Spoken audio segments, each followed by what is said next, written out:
This is the One Piece Podcast, episode 597 for the week of Sunday, November 24th, 2019. My name is Jill. And my name's Kelly. This week is our special Kujacast, our very own female-only episode, just like Amazon Lily. And joining us this week, we have Maddie. Hey, I am the artist for the podcast, and I'm usually here, but it's fun to be on an episode with only girls. Heck yeah. We also have Sophie. Hello, thank you for having me on. I'm on the My Hero Academia podcast with someone else. That'd be Kendra. Hi, I'm Kendra. I'm on I am on the My Hero Academia podcast with Sophie, and I'm also on the Haikyuu podcast with a few other people. And to round us off, we also have Joe. Hello, I'm Joe. I help moderate the Discord. All right, I am excited for this episode. So this week we have a manga recap of manga chapter 963 titled Becoming Samurai, and we also have an anime recap of episode 911, Bringing Down the Emperor of the Sea, a secret raid operation begins. So, Kelly, do we have any news today? We do have a few bits of news.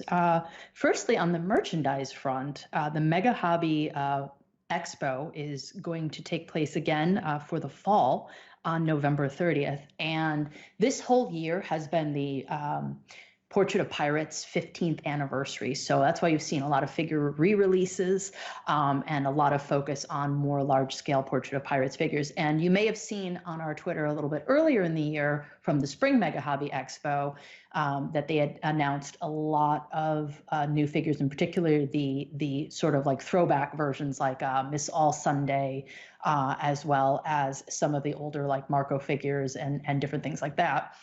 And of course, the gigantic Kaido figure. And yeah, I'm going to lose a lot of money to these figures. You and me both. But very good chance we're going to start to see some of that stuff in color because that's usually how the cycles go for the Mega Hobby Expo. So we'll definitely see those figures probably painted this time around, which I'm super excited to see Kaido's colors in particular because that thing is just going to be absolutely insane.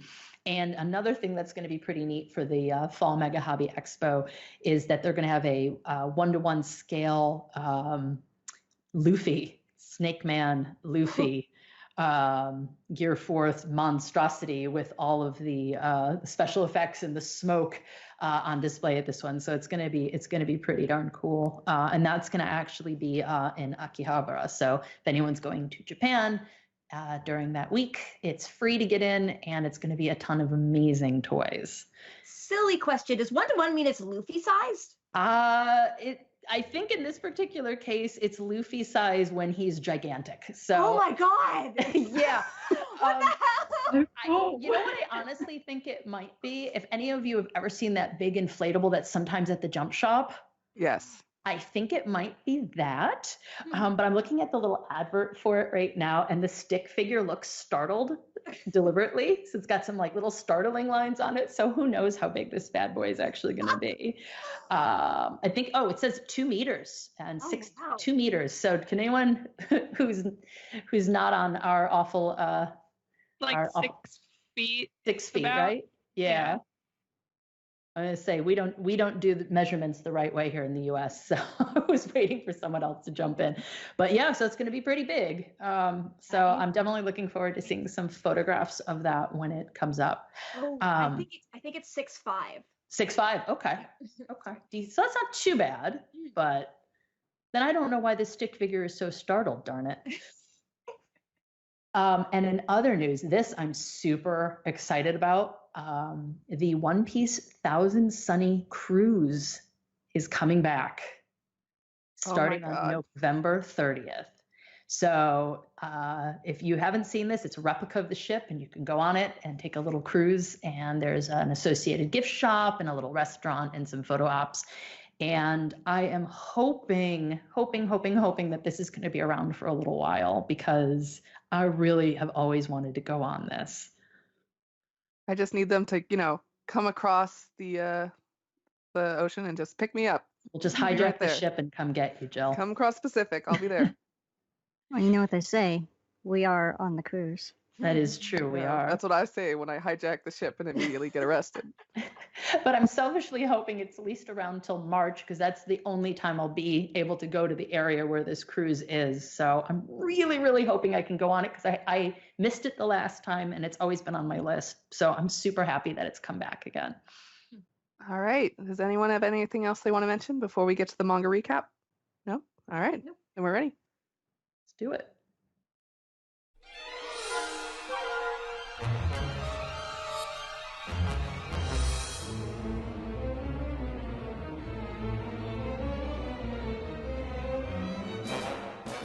This is the manga recap for chapter 963, titled Becoming Samurai.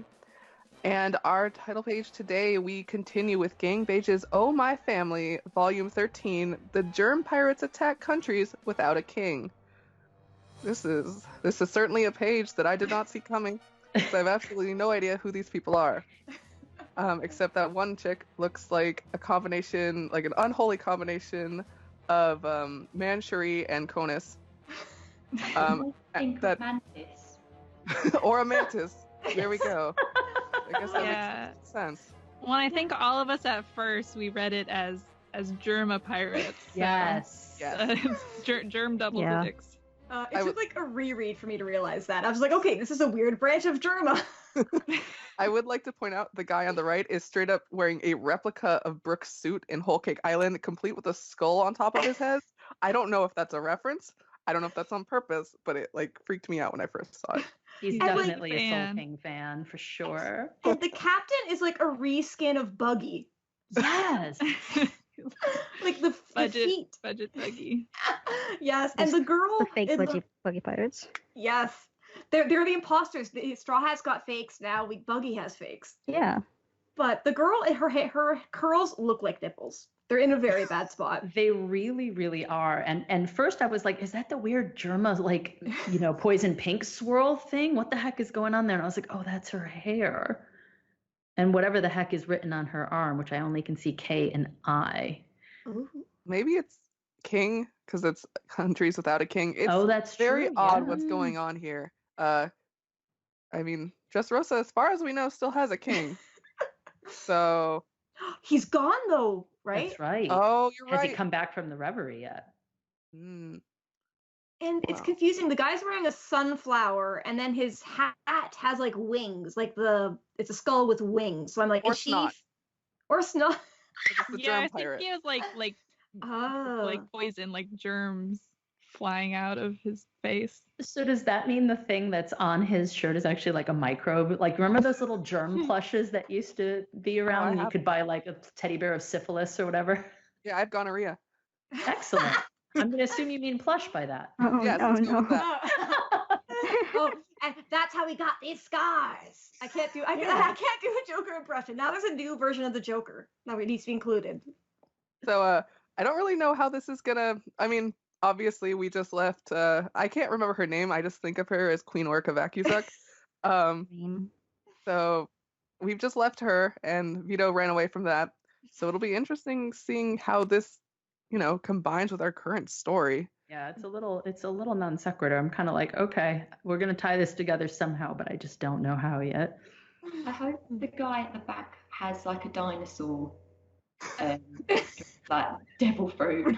Oh, I just wanted to have a pet dinosaur. But yeah, he has like spikes, but those might be like the germ spikes, like because that's what Law's symbol is too. It's like a germ or a virus thing. Right. I have no- These are so out of left field. I didn't They expect really this are. at all to happen. So I don't know. Yeah. right. Anyone have anything else to say before we move on to the chapter? I just want to shout out the really boring guy who has like the band out there. Oh, yes. He's just Sergeant boring. Useless. Yes. Like, why is he there? He's just there to well. supervise. These are his kids. You do a good job today, kids. All right. Okay, so moving on to the chapter. We get a scene of Zunesha saying, long, long ago, hundreds of years in the past, we minks and the samurai of the Kozuki clan of Wano made an unbreakable pact. We swore to be brothers. If anything should happen to either side, the other will rush to their aid to fight. Though we do not know when this might happen, we shall be ready. And then to start off the chapter, which is going to be the theme of this chapter, the most adorable children. We have Dogstorm and Cat Viper as little babies going, Wano, a foreign country. I'd love to see that. Oh God, they are so cute. Like, I love seeing their start, considering how far we get with them now. Mm. And we get a giraffe mink. I don't know if we've seen that before. We have seen one, but like Yeah. we've never seen one fight, which I've always wanted to see, especially after Kaku. So Seriously. Yes. and then we go after they have set out to sea. Hey, where are all the islands? I heard there were a bunch. You bet there are more than 5 islands in the world. That many. And they're hungry because they're probably not very good at sailing because they are tiny babies with little paws who think there are 5 islands in the world. I mean, look at this boat. They're clearly not good at sailing. It's the cutest Luffy's- thing I've ever seen on Earth, but seriously, look at him with his little paddle and a sail. Somehow more prepared than Luffy. Yeah, But- that's what I was Very thinking too. And also like Luffy, they capsize. And they wake up and it is not the land of dreams, it's a nightmare because they have been strung up on poles on the beach by the citizens of Wano who think that they're monsters. And with them is a new friend, also a tiny cute baby, is a baby Kawamatsu who is not with them, he's just a kappa, but also a monster. And they are all crying. Oh, go ahead. Oh, that they're both wearing sashes like they were on a scouts day. Oh, on an adventure. What And try badges? to- It's a sailing badge. Yes. What badges do they have? I need to know. I don't think Cute. either of them They has have their a cute sailing badge. a cuter badge. Yes. And they're saying they should have never gone to sea, never come here. This isn't how you treat brothers. And the Wano citizens think that the beach is under a curse because little monsters have arrived and they need to burn them at the stake. Oh, just like Doflamingo. No. Yep. And then we see Kazuki Odin beat up a fish, and they're screaming, "Burn him!" And he says, "There we go. Now I've got enough fish for my pot of Odin." He's just obsessed with Odin. Like, I get it. You're gonna die in Odin. Like, please. And we get the cute babies crying. I thought for a second that Cat Viper was like sleeping because like the tears almost look like snot. And they're just laughing, and Odin is not having that. And he comes over wearing underwear that says beef tendon. That's right. What a fantastic pair of underwear. Seriously, They- it is the best ever. They need to sell that. Yeah, Suji. Yes. And he's yelling, "You should be ashamed of yourselves. You only fear what is different out of ignorance. It is absolutely pathetic for you to torment little children." I can't say torment is hard. And he's like, "So long." He just leaves them tied up. And they're like, "Don't leave us here." That's so funny that he's just like gives a lecture, but like can't really like, be "I'm bothered done." to do anything else. I mean, he's got his food. That's really all he needs. He just beats people up. That's all he knows. And he brings them back to the castle, Curry Castle. Curry, they're very original with their names. And just like, "What? What's with these monsters, Odin? They followed me here." It's just and we get some more. I have to keep saying they're very cute, but Kawamatsu is the cutest. And they're saying, "Thank you for saving us in our time of need." And Neko or Cat Viper's going, "It's so hot. We were already going to die from hunger and being shipwrecked, and then we were going to die from violence." And then he complains, "Hey, this is too hot. I can't eat it." And everyone else is just like, "What?" Oh, I keep getting weirded out that Kinemon has blonde hair, so I keep forgetting that's him. But he says, "I just can't get used to this. Talking animals?" And he says, "They're called minks. My father told me about them years ago." And it's really cute. They're pointing at the symbol saying, "Yeah, I bet. We have that symbol in our land too. We and Yugura are like brothers. You've saved our lives. I'm so hungry." I think that's Kinemon just like, or no, sorry, Kawamatsu is making weird huffy mouth. Or no, I think that's, it's the cat. Yeah, it's Cat Viper because they always have that pun saying that you have a cat's tongue, like you're sensitive. Mhm. I like that the pot is almost bigger than them. So cute. And then we go on to the next page. He's saying, but the problem is, it's too hard for me to eat. So don't do that, cat fiber. Cats have very sensitive tongues, as foreshadowed on the previous page. And I was just loving it. He's saying, listen up, cat. Odin is meant to boil. But I feel like I can never pronounce his name properly. Kawamatsu. Mr. Kappa. Yeah, Mr. Kappa to you. Yeah. He's loved it so much, he's semi-passed out. I think it's good. Saying, and what's with you? The boat carrying Mother and me sank, and we washed up on this land when we sought help. They threw rocks and called us fishmen, but Mother was injured and we couldn't get back home. Oh, that's a very sad story. When Mother was dying, she told me that fishmen are oppressed all over the world, so I should claim that I am Kappa. I'm Mr. Kappa the Kappa. I scratch the leftovers. I have to say, the whole I'm a Kappa thing didn't turn out super well for him either. I was going to say, yeah. And I think this is one of the few like fish women that we've seen. I think we saw like some in the background on Fishman Island. She's a mermaid. She's the one they turned 35, their tails split. Yeah. Oh, you're right. Because I saw her legs and I was like, what? Oh, and they have like different, their kids can be whatever. Oh, okay. Yeah. Yeah, I thought she was human until I looked at her feet. Mm-hmm. And he continues on the next page. First, you saved my life. Then you gave me this delicious food to eat. Thank you, sir. I will never forget what you've done for me. And then Cat Vibe says, oops, I have failed to express my gratitude, right? I was wasting food. Dogstorm, it's mature of you to notice, so they're already bantering each other. I thought that was adorable. It's like, oh, it's mature of you to notice. I love his little face with his tongue sticking out. I know his tongue is just out on all these pages and I can't. And they continue, sorry about that, I'll join you, Kappa. I really need these as little cuddly toys.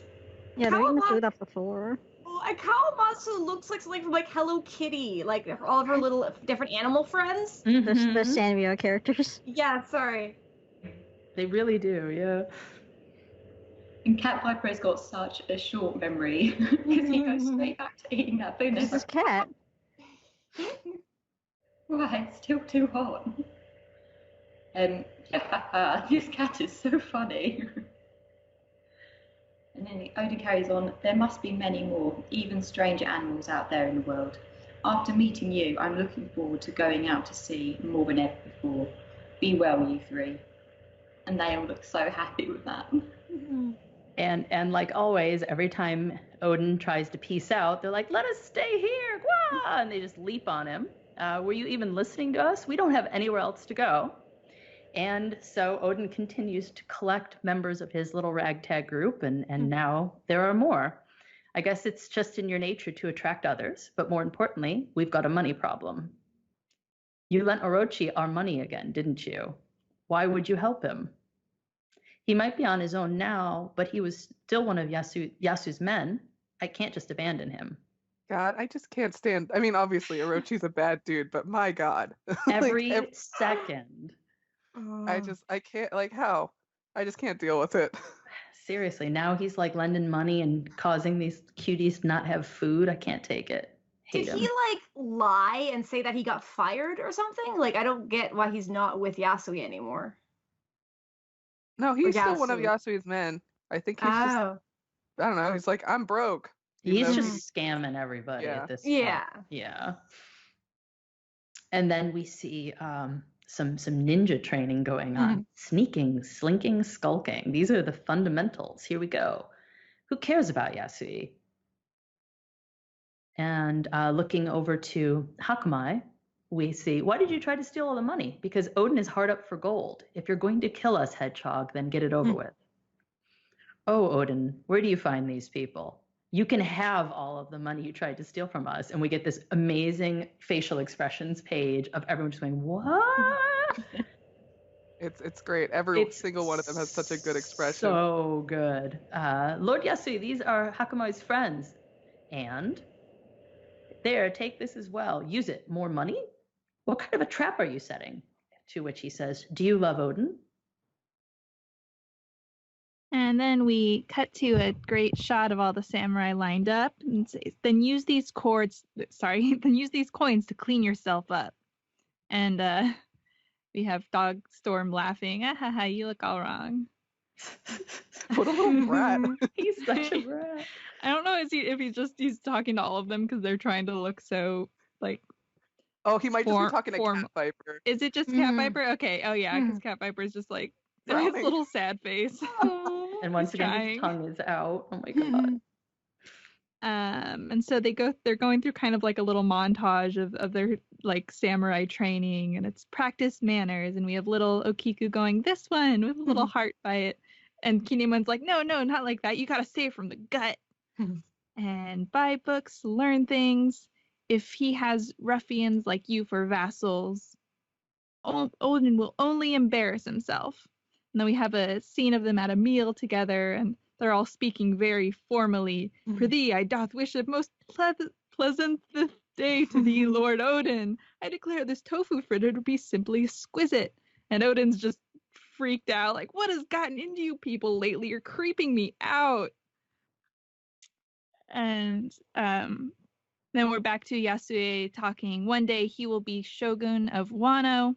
Those who serve and support him must be the greatest samurai in the land. And we have them training with their swords together. Not only must you... so big. I know. Not only must you protect your liege, you will do the same for the capital and eventually all of Wano. You will be our guardian deities. And then we cut to 3 years later, which is 30 years before the present, to the flower capital. And I'm not sure who is speaking here, but I hear that, I think it's just people in the crowd. I hear the daimyo of Curry will bring a procession to the capital. Wahaha, make sure nothing gets stolen. Lord Odin's vassals are common thugs after all. And then we see the mountain boar, the giant mountain boar from before, who had been sliced in half by Odin, but now he's all nice and stitched up, and it's all good with his little baby. And it's the mountain and the molehill. Wait here, Yama, which is the little nickname given to the boar, and so it's Yama, which is mountain, and then his little baby is Koyama, which is like child, like mountain. baby mountain. Yeah. Amazing. This is really That's cute. So cute. And they're just snorking along. I can't believe that pig survived. I know. Like, Who's the doctor? seriously. Like, how? I like that his tooth even has a scar. I know, the scar is so good. Okay, on the next page, someone in the town says, look, the group from Curry has arrived. What the? And then we get a close-up of Hinemon's face, and his hair is now black, and he looks very stern. And all the women in the crowd are like, oh my, look at those samurai. Were Lord Odin's vassals always so gallant? And then the men are saying, I almost didn't recognize them. It's practically a shogun's procession. And then we get a little narrative box saying, the heroic sight of these bold warriors, and proud and tall, was stunning enough to make the crowd forget to breathe. And we get this really cool 1.5 page spread of all the samurai and Odin in this big, like, we call that, like a, I don't know what those are called. The things. Palanquin or something? Palanquin? Yeah. Yeah, I think Palanquin is good. But I like how he's, like, leaning down, like, very relaxed and got his arm over the railing and everything, too. And he's on the big pig, right? Or is the big pig too big? I think It the might pig be is too Koyama. big. Oh, I think you're right. Or, Yeah, you can see them in the previous page. Like, they're really tiny next to the baby pig. Mm-hmm. I like Yeah. that he said he said proud and tall, and then right at the front we can see little Mr. Kappa, so tiny. Right? Do you? I know it's a different species, but do you guys have Pingu the penguin over there? I know of it. I know of it. We know of it, but it's not like broadcast Oh, around that's- here. That's who he makes me think of. Oh yeah. Note. I know Uh, there's Pengu. Is Pinko different? Oh no, it's the same. Oh, yeah, I love Pengu. And then it was said that the weight of their arrival upon the gathering watchers was so great that it caused the capital itself to sink just a little bit. I love that line. Yeah, I that's love really that we cool. got it previously too, when it was like everyone's hesitation caused Wano to take like a step to the left. I think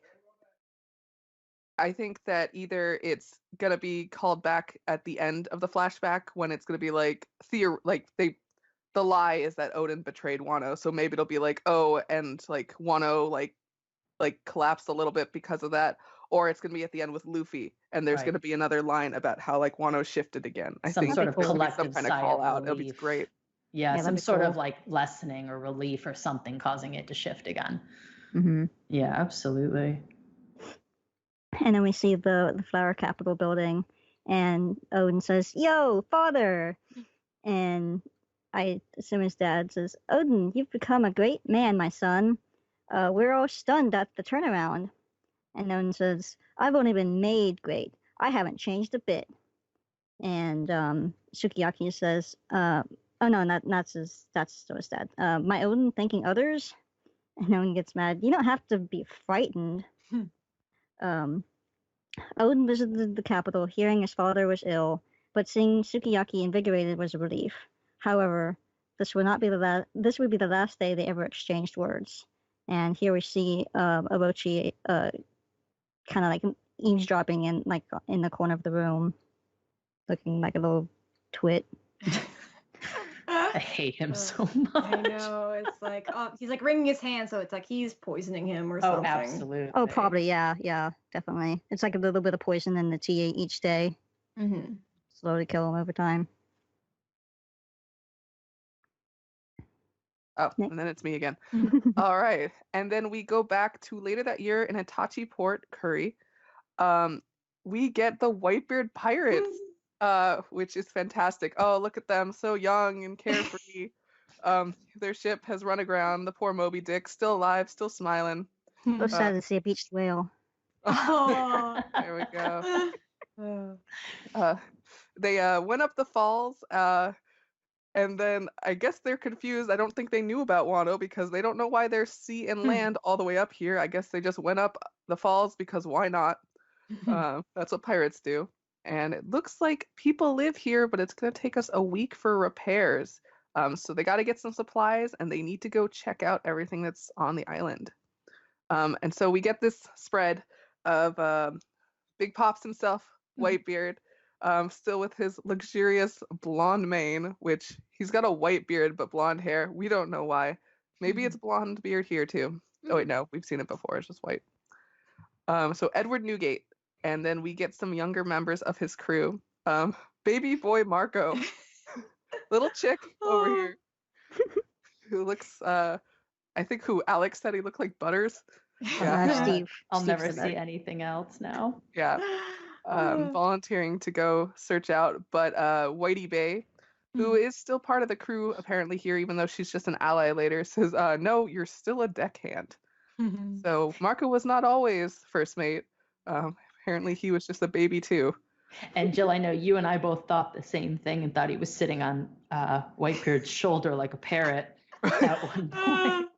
So I don't know if anyone else did that double take, but I was like, where are you sitting, Marco? Or he's on his knee and then he's like Santa.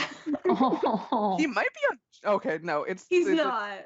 No, It's the Gerard, the yeah. proportions don't work. But for a moment, I thought he was on Josu's shoulder. Because we have Josu in the back, Rakio in the center with his really cool chain chomp mace, and then Atmos, Andre, and I cannot remember the other guy's name. Vista.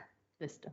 This is hot. I thought he was like a twig, but then I looked at his like picture from like the wiki and I was like, oh yeah, I forgot. And we going back to the Wano well, they're always in Wano, but going back, Lord Odin went to the coast, and why did you let him go? Stop him at once.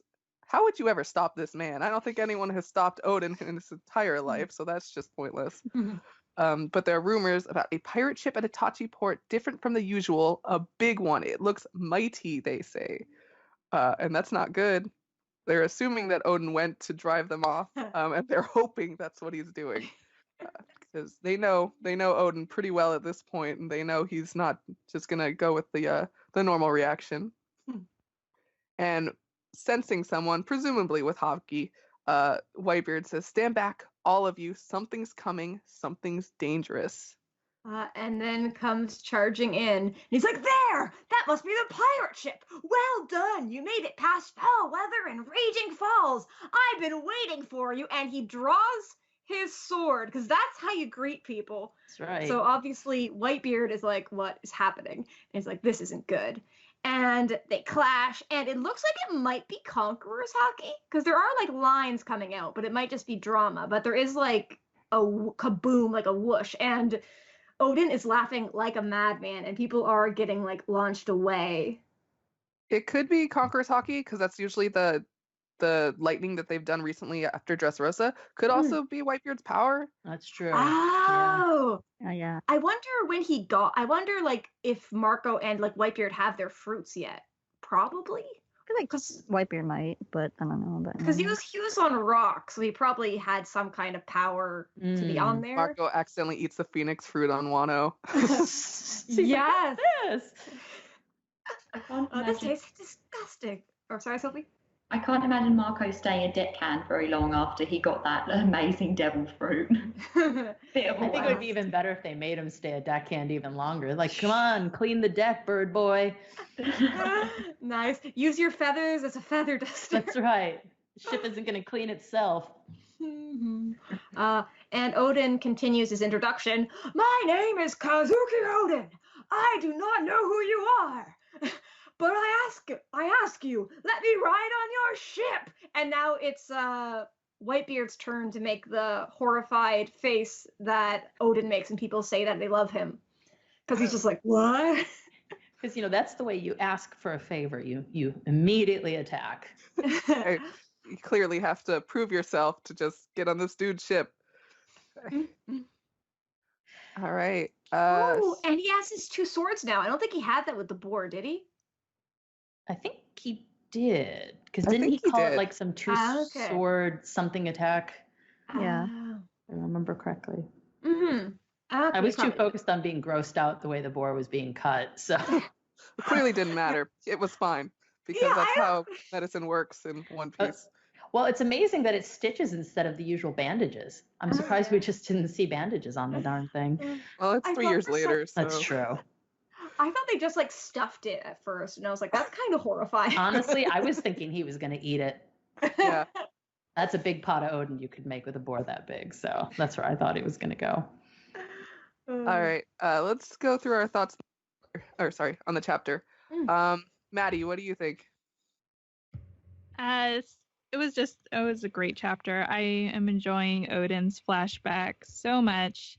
And obviously we fawned over the tiny baby animals so much already, but like, yeah, especially Kawamatsu is just like so cute, and it was just lots of squealing over them. But yeah, it's really neat kind of watching, all these kind of weird characters who we've kind of like, why are these people all the samurai? But watching them kind of transform into this really formidable force is really cool. And yeah, and then just with the Whitebeard pirates at the end, this whole chapter was really, really fun. I enjoyed it a lot. A lot of surprises, a lot of great characters, and I've been enjoying this flashback so much, and I look forward to seeing it continue.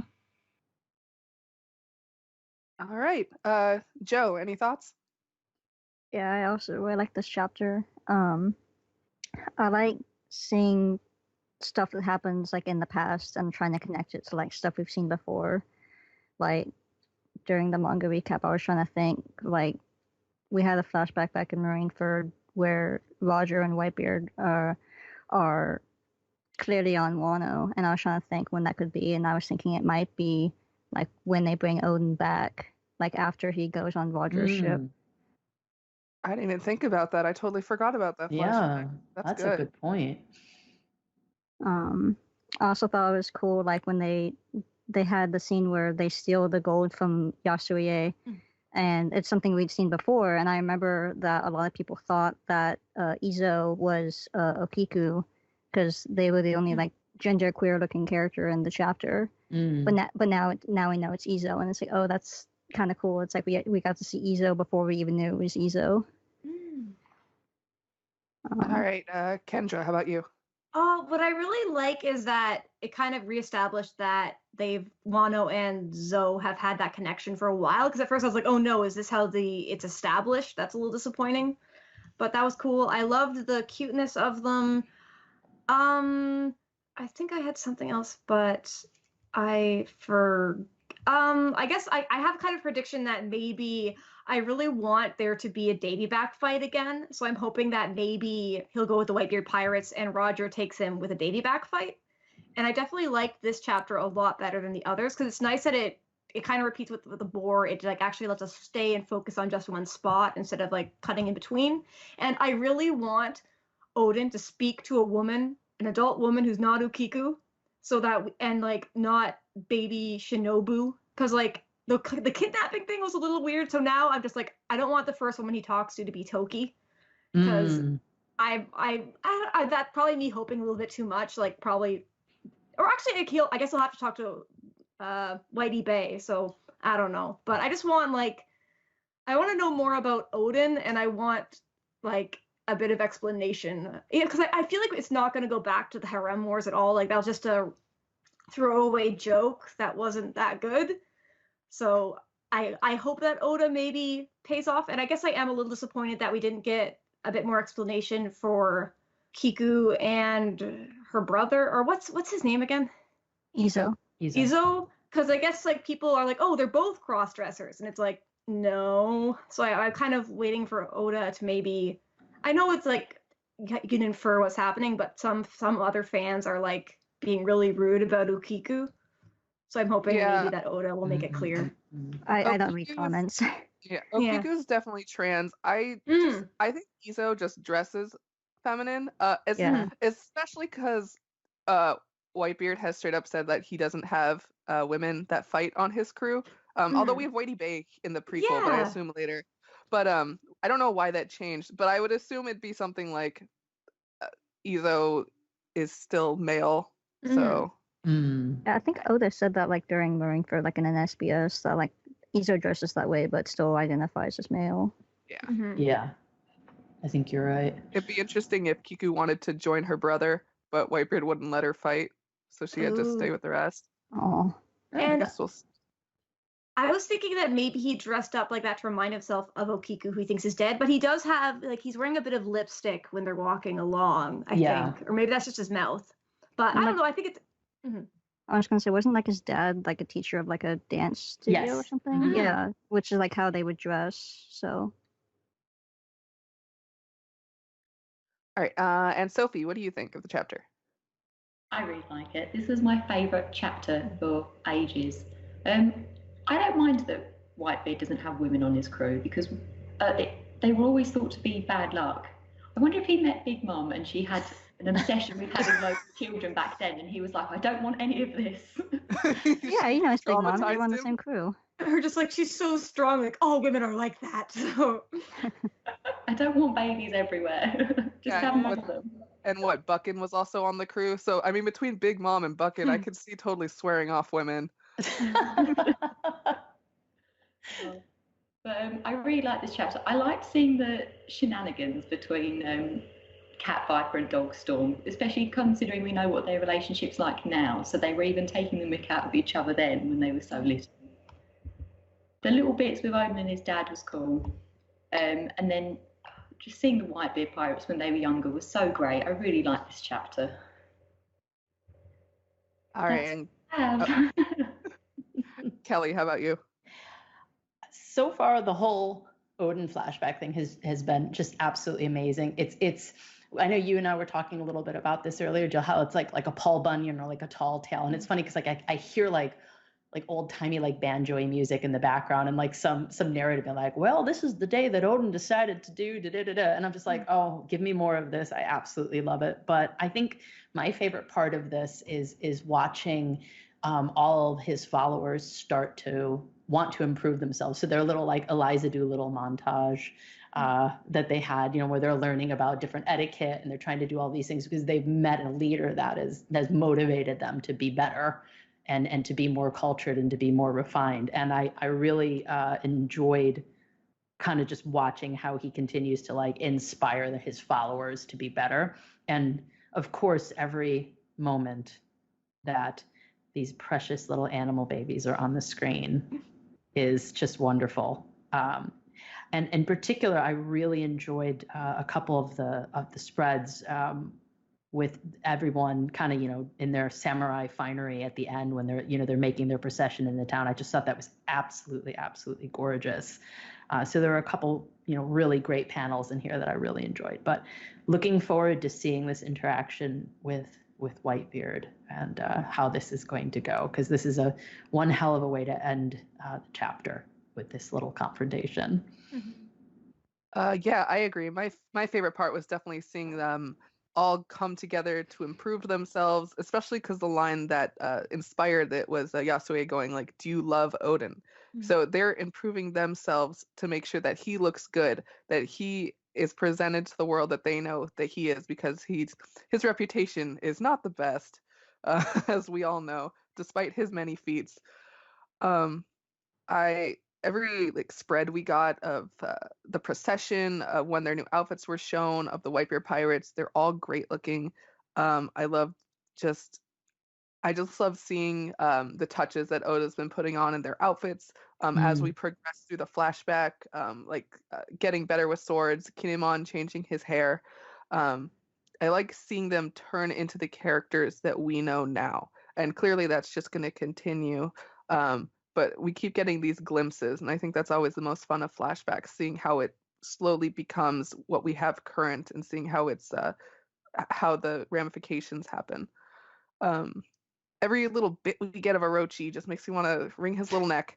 And it's kind of like we go into flashbacks knowing most of the time these characters are dead in the future. We know Odin doesn't survive. Like he says, Odin is boiled. Meant to boil, yes. Foreshadowing much. We know he's dead in the future. And before the flashback, I don't think most of us had much of an attachment, because he's just like a character that's not really there until we get to know himself. We've known him through others, and now we get to know like him personally. So it's always bittersweet watching flashbacks, because it's always exciting to see how it happened, but the end, it ends in tragedy. Yeah, and I'm kind of attached to Odin now, I'm not gonna lie. Oh yeah, I'm real attached to this. Like you were saying, he's completely like a Paul Bunyan, like tall tales. Everything about him is pure folk hero. The whole, cutting the pig and then becoming friends with it later, to even to the point where like the mini pig is like his his rider. The like moving the river through the town. Every single thing he does is something that you would hear someone telling a story of down through the ages. And I'm just so excited to see where this goes next, and especially with the Whitebeard pirates being introduced again. I love the Whitebeard pirates.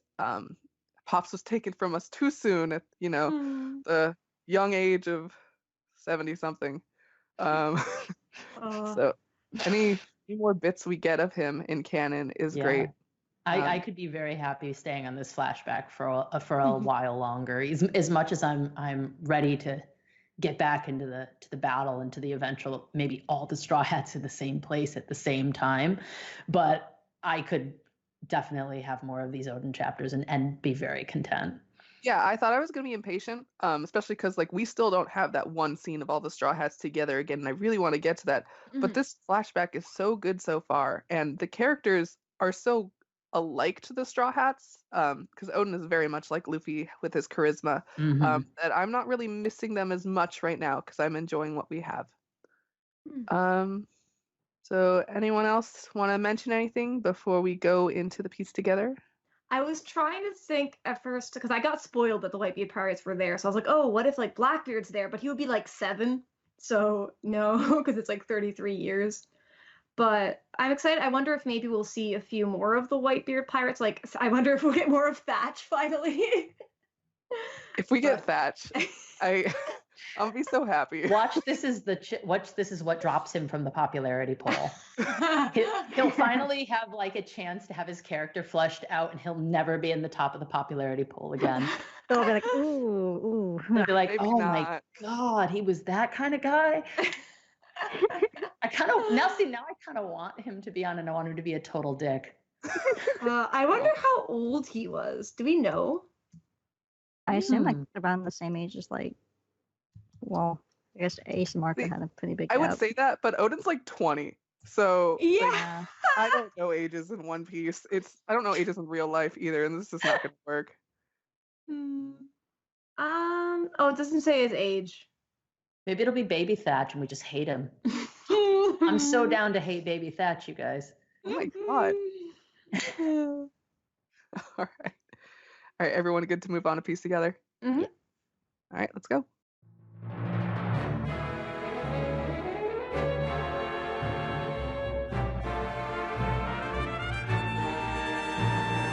All right, this is the Piece Together segment where we get your questions, comments, concerns, talking about how cute these little baby animals are. That's all I can think about, really. So let's start off with Discord. Joe, do you have that ready? I do. And speaking of cute little animals, Straw Hat Pirate 9 says, Kujacast, what's up? This chapter was so funny, and cute. I just love little baby Dogstorm, Cat Viper, and Kawamatsu so much. All of them clinging to Odin's face, and he laughs. He's just babysitting a bunch of children is what he's doing. The glow-up of his crew, though. That procession page was so good.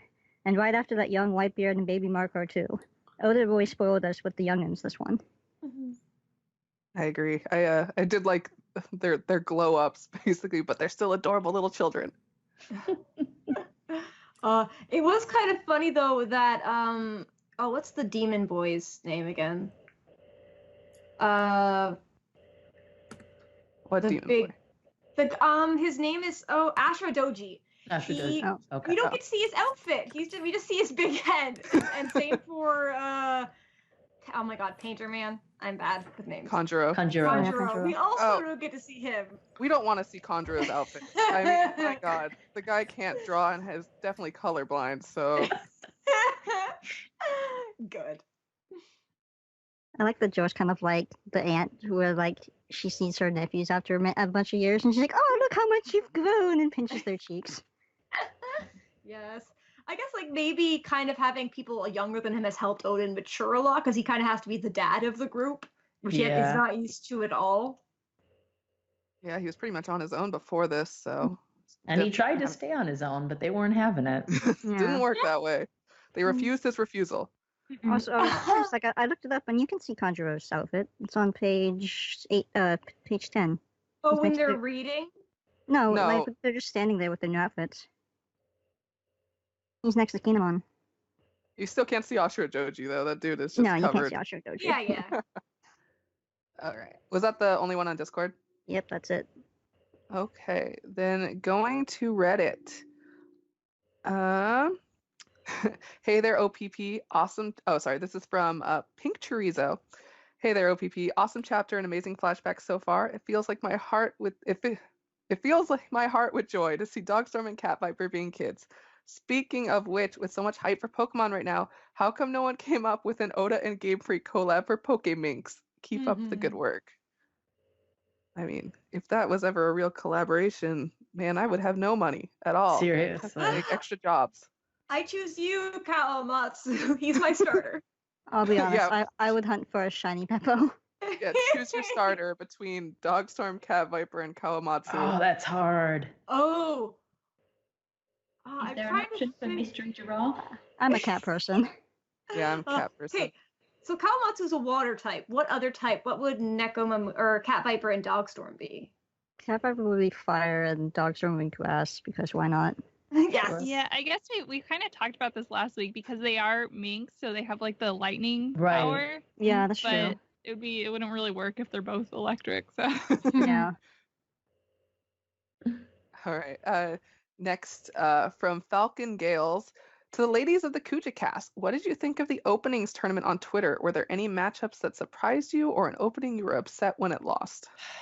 Yes. My two favorites went up against each other instantly, and I was very sad. I think a lot of us are surprised at how much the second version of We Are got votes, because like it's a Yeah. good song, but a lot of us are like, well, it's just a rehash of the first one, so I think a lot of Yeah. people who vote aren't doing it by like the same criteria that we do, because we do like the animation and the songs and like how it works together and stuff. And people just, and I love the We Are version of the Straw Hats because I just like the music. But like if you watch it, it's boring as hell. Exactly. Yeah, that's how I vote, to be honest. Like, I watch the openings. I haven't watched the anime in a very long time, but I mostly listen to them like driving around. So I base them based on the song itself. I think a lot of people just do that. It was interesting to see like the very strong, both positive and negative for Fight Together, which is one of my personal favorites, not gonna Yeah. lie. Won't judge you if you don't like it, but for me, I was just like, I really like this song, and then kind of seeing some of the hate for it, I was like, but guys, it's so emotional. So I at one point I forgot what it went up against, and I was like, you're gonna make me choose between these two, you monsters. That's one where I was mad. I got mad at Fight Together because it beat one that I really liked, so I was bitter against it for the rest. I love how passionate people get about this. I've never seen a fandom get so like involved in like opening rankings. Although I don't really know another anime that has 20 openings. Yeah. But we And had such a a lot big of fun. variety with the openings too, because we've really run the gamut in the styles of the songs when you think about it. So it's always been really interesting. I wish I could say I'm into the current one. I just can't. Oh, for shame. Over the Top is so good. I can't with it. I skip it every time and I feel terrible about it. I want to love it. I really, really do. But I think I just can't get into it. I don't mind the song. The graphics are just kind of boring for some of it. All right. Next from Nivers is, what male characters have the best leg hair? I mean, come on. Why is this even a question? There's only one answer. Is someone trying to troll us? There's only one answer. And listen, we got some great leg hair from Odin in these past couple chapters, but there's still only one king of leg hair. You're right, Doflamingo. Is this a test to see if Maddie's been like kidnapped or replaced? Yeah, blink twice. Yeah. I mean, You could have a tie. yeah, not with me and Maddie on the call. You can't. Oh no, it's past tense leg hair, and Odin can have that. Yeah. So who besides Sanji has good leg hair? Doflamingo. Yeah. Doflamingo, that's what I said, yeah. Dofi's Rayleigh? going out with the capris. Oh, Beppo, because he has all leg hair. He's all hair, yeah. They're so I guess soft. all minks. Yeah. Luxurious leg hair. That was like a Pantene commercial. All right. From Lord Nemo 593 asking, why did Kinemon color his hair? I think he dyed it back to black, I assume. Although I don't really know what color it is in the manga right now. I feel like he bleached it trying to do like one of those like Yeah, it's like the Yankee thing. Yankee, Like, like a Yeah. Yankee kind of thing. Like a It's little. hard to say though because everyone in Wano just has hair colors that don't make sense. That's true. Like they're straight up just people with pink and blonde hair, so like it could be his normal hair and he dyes it black. I don't know. Yeah, To like match his Ashura samurai Doji has pink hair apparently, according to the anime. That's true. I mean, look at like Yasuya. He's got like blue hair, but his daughter's got pink hair. Yeah. It would make sense for him to dye his hair black now so that he fits in more and doesn't draw as much attention. I don't know. I feel like at this point black hair draws more attention. Yeah, exactly. Wano colors. Yeah, well, I mean, Kanjuro's hair is like bright, garish red. So. Yeah. Yeah. But it is interesting that he changed it. What I'm if wondering. Odin's hair isn't black? What color is Odin's hair? I say it's orange. Just to go with, I'm thinking of Oven, who had like orange instead of black. So Gosh. that's my only frame of reference. So I'm saying it's not black hair. Isn't Momo's pink? No, Or am I- Momo's just black. no? Oh, okay, never mind. Maybe he has purple hair. His scales are pink, but his hair is black. That's true. Mhm. All right, and last one from Reddit is from Typeset. Grant appears to be really enjoying Dressrosa so far. He's right at about where God Usopp happened. To me, he's really doing a good job showing all the great things that happened in that arc. Thoughts on what his final conclusion will be? So if anyone follows Grant, we're now getting questions about our reactions to Grant's thread. I'm looking forward to him getting to the Suns Cup. Yes. Yes. Like I mentioned it to him a while ago, or like when he was during the tournament stuff and like meeting Cavendish and everybody. I'm like, oh man, I can't wait to see like your reaction to the culmination of all of this. That'll be good. It's definitely inspired me to like reread a bit of Dressrosa because like I kind of forgot the God Usopp stuff. I kind of forgot how he actually stopped Sugar, that she just shoved the grape in his mouth, and I was like, oh yeah, that's how that happened. And then I don't know, it's nice to relive it a little bit. Yeah. It's a good time to be a One Piece fan. We have a lot of people reading it for the first time or rereading it right now, and it's been fun to see reactions. Yeah, the Shonen Jump stuff really helps. It really does. It gives so many people an opportunity to read it now. They're like, I guess I have no excuse. Okay, Kelly, do you have Piece the Tweet? We do. This first one is from Pongzilla. When do you think we will see Odin has the ability to use the voice of all things? Will he be going to Skypiea with Roger and Whitebeard, or Zoe, where we know it has been used? I forgot about Skypiea. Oh, we're gonna. I think he might go there because we know Roger can hear it, but Odin would have to like carve it unless that gold was made out of something else, just gold. Now, do you think we'll actually see it in these flashbacks? Might get like a glimpse, like a montage of like the different places they go. Because I'm wondering if it's just going to cut off when he decides to leave, or if we're going to get more. I would assume. I mean, we're here with the Whitebeard pirates, and eventually he leaves them, presumably leaves Izo behind, goes with Roger pirates. I would think we would get at least a little bit of like a montage. I like that idea. I hope so. Because I was going to say that I didn't think he had it, but Momo seems to, because he can understand Zunisha. Yes. I think they said that Odin did too. They're like, oh, you're just like your father or something. Yeah. Oh, yeah. I don't want Odin to have like all the powers. Like he might have Conqueror's Haki. Like, I don't know. So far, he's a Mary Sue. He's dead. Yeah. Doesn't matter how many powers he had. Is there anywhere else that the Straw Hats have been that you think Odin, that you think he might have gone and we could see in this flashback, the montage, other than Skypiea? We haven't. I mean, when you come to Poneglyphs, we really haven't seen many. I mean, there's Alabasta, but I don't see him leaving. Well, I guess he did leave the New World to go see Skypiea. Although I think if he made Skypiea his moved. way all the way around, he technically could have. And Skypiea moved. And there's another way up too, so not just there. True. It'll be interesting to see. I mean, it's kind of hard to say with this kind of stuff whether it'll stop and then we'll go back to the present and maybe flashback later, or if they'll continue on. I'm not really sure how far we'll get with this Odin story this time around, to be honest. And like, I hope we get more. Dressrosa's near Wano, it seems like, so maybe he'll go there for some reason. But like the dwarves didn't have like a myth about him at all, so maybe not. I don't know. Okay.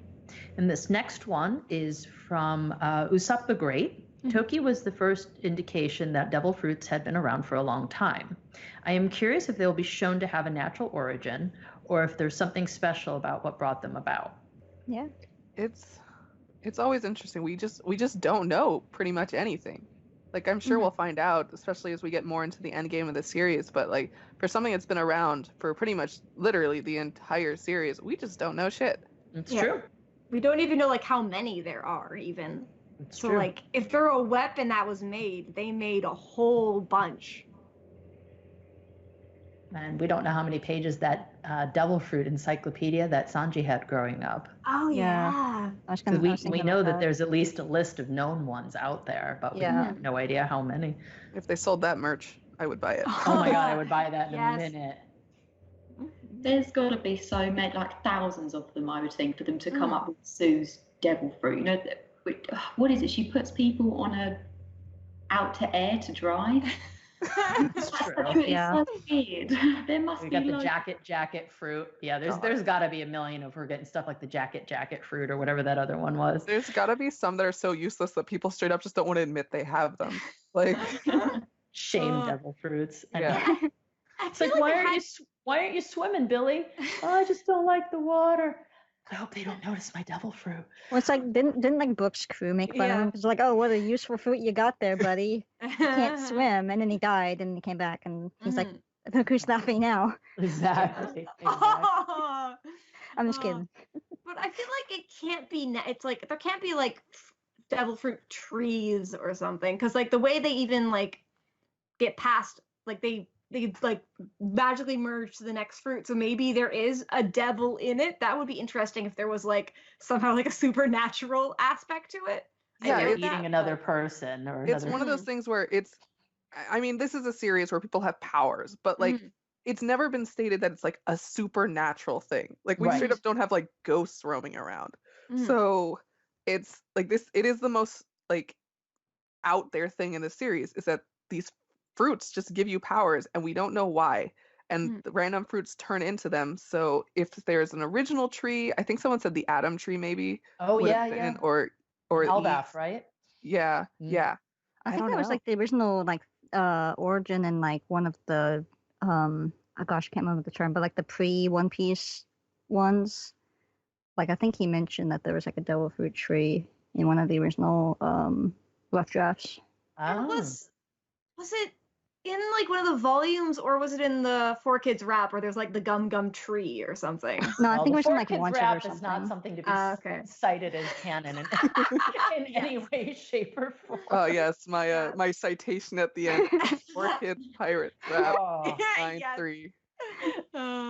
One thing I think about that makes my head kind of turn inside out is like some of the devil fruits in a sense have like a sentience of their own, because if they didn't, how could you have like a sword that becomes an elephant or a gun that becomes a dog? Like it becomes a living thing at that point. So it's like you mentioned how like if there's a living thing in there, it's like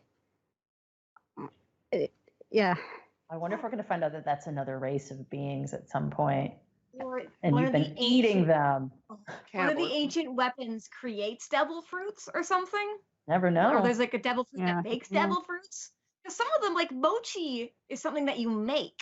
Yeah. Like so that's what it's on. Like that's what confuses me, is that there is some like human stuff in there. So like I feel like I don't know. It's just Vegapunk. Tell us your secrets. I know what you mean. It's not everything's like fire, earth, water. It's not like natural elements. Like some of them are straight up just human creations. Yeah, it's like Capone and his castle fruit. Yeah. Absolutely. Maybe they're devil creations, and the devil inside the mochi fruit was like a baker, was just a chef. when he's not, I don't know, in hell. Yeah, I'm trying oh to my think god, it's really turning into this being cannibalism, isn't it? And that you're eating a living. I'm trying to think if katakuri's was specifically mochi or if it was just starch. It's mochi. Mochi, okay. All right, here's another one from Piece of the Tweet, and this is from Nerver Sprout. At One Piece Podcast, I realized something while listening to the latest podcast episode and been feeling even more after this chapter. If Odin doesn't meet Toki on Wano, what are the chances he meets her on Laftel? Ooh. Yeah, I was thinking like I don't think he meets her on Wano. I don't think she's from Wano. I thought she was until like really recently. So I think it'll be very interesting because we know that she has jumped from the past. Yes. So if she jumps from the past and she's on Laftel, then what was it like in the past? Oh man. Yeah. I don't think we're gonna see the island. I don't think that's something that at this point we're gonna see, but I could see them being like, oh, we found this woman, and then they are on the ship and she's like, oh, I was on that island, blah blah. Or if we do, we don't know it. Or you meet her on the shore and you never go any further as far as like a panel. But yeah, oh man, can you imagine? Because there's that the lost civilization, the missing 800 years or missing 100 years. I like the idea of maybe her like sneaking on the ship, because she has to like get around, because she's trying to find, like she was skipping ahead. She was trying to find something. She's trying to find basically like Odin, even though she didn't know it was him. For some reason, she stopped after she found him. So maybe she's like traveling around looking for something. So I really want her to like sneak on board or something. I'm placing a lot of hope on Toki, basically. Yeah, I imagine she's either looking for something or she's escaping something. And either way, I could see her sneaking on board. And either way, it's really It's gonna be really interesting. She's the part of this flashback that I'm pretty much most excited for. Same. Yeah. Yeah, I want to know I'm more about her so much. I'm trying to think if like 33 years ago, like I wonder if maybe she might have a run-in with Robin's mom or something. That could be cool. That'd be Or huh. Saul, or yeah, that like she knows so much stuff that I want her to like tell someone her secrets and not just die. Yeah, Robin's unless like, she what, jumped 30? like really Mhm. from really far in the past, and her jumping like happened right there, and then she encountered Odin. Because we really don't know like when she came forward in time. Yeah. I had a joke theory she was Joy Boy. Oh my God, yes. And I think Robin is 29 post time skip, so she's like she wouldn't meet Robin, but she could meet the mom, or we get to see Robin's dad. That would be funny if we met it in this flashback. I guess Robin's like dad that's is too much. Odin from Paramore. Oh my God, I love it. Yeah, it's funny. Like I thought the same thing. Like that same day, the Joy Boy thing. Not her being Joy Boy, but maybe that she like knew Joy Boy, or like Yeah. knew what that was about. The nice thing with this character is because we don't know from what time period they're coming in from, it could Yeah. be there's so much potential for it. Exactly. She's a wild card. She might So be from is. the Void Century, but then she knows so much that she's almost like story breaking. Like she could tell us the name of the ancient kingdom then. So I hope maybe she's just after it, or like she knows a bit about the Void Century or something. I don't know. I mean, so is Rayleigh. Like Rayleigh knows everything that happened, but he's like, True, I'm he not gonna doesn't tell you. tell. Yeah. Yeah. But she doesn't have a reason not to, because he has like, oh, you gotta do like the journey or whatever. And she could just be like, here's like, or maybe she can only tell the person like, is there a prophecy? Because she seems to like, she sent up 20 years into the future. Why that number? Did she know that Luffy was gonna be there, or can she only do big increments? Like, I'm so curious about everything about Toki. She can only do increments of 2. No, just kidding. Multiples of 2 only.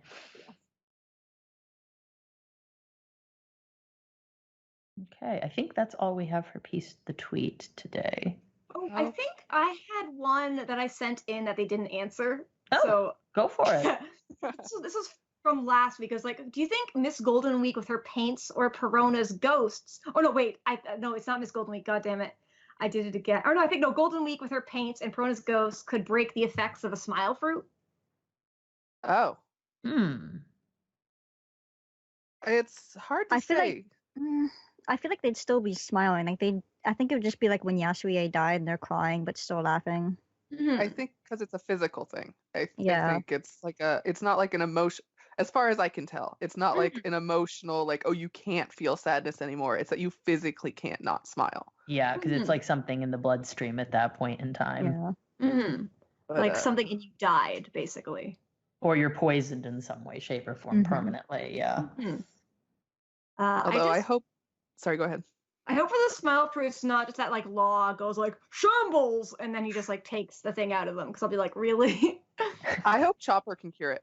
Yeah. I Chopper's would dream love that. to be able to cure any disease in the world. I think this would be such a good step for it, especially because we've seen him like, just straight up like, oh, there's like this poison that kills people by touching it. Oh, here's some pulls beakers out of his coat and fixes Yeah. it.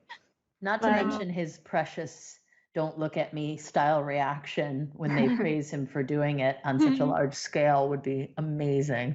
Also, he's from Sakura Kingdom now, Yeah. so like Oh, the yeah. whole Wano.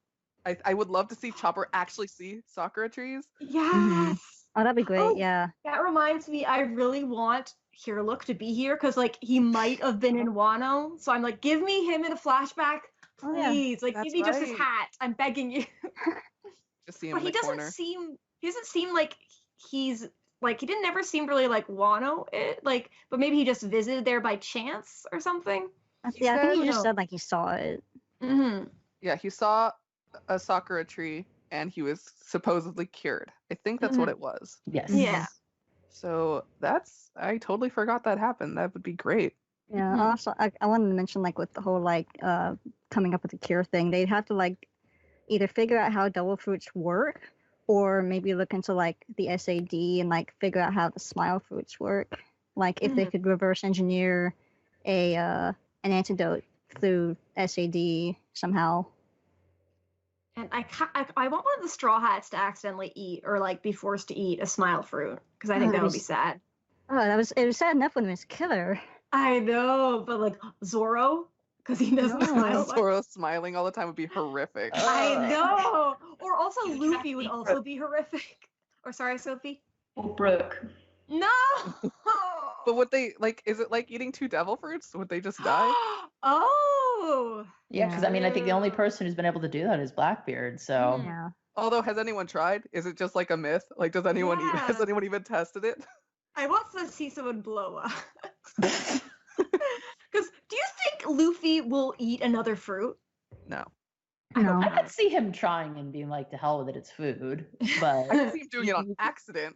yeah, but I mean, it's kind of one of those things like the probability of being around a loose devil fruit doesn't happen that often. I mean, we saw that obviously in Dressrosa, but like it's not the most common thing in the world, Yeah. unless of course it's a smile factory one that just happens to get left out somewhere. When I was a younger fan, I was like, what would happen if you like took a bunch of devil fruits and just blended them into a smoothie? I like the Oh way my you're thinking, God.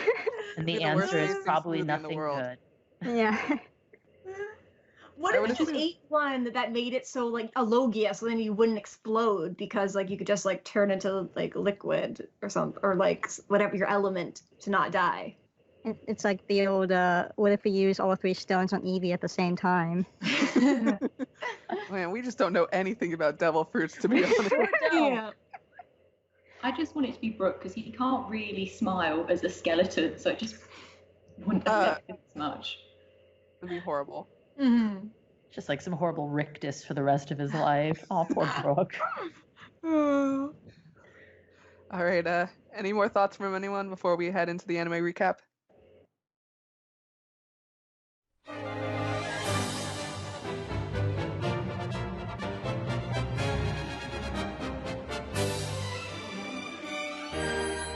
This is the anime recap for episode 911.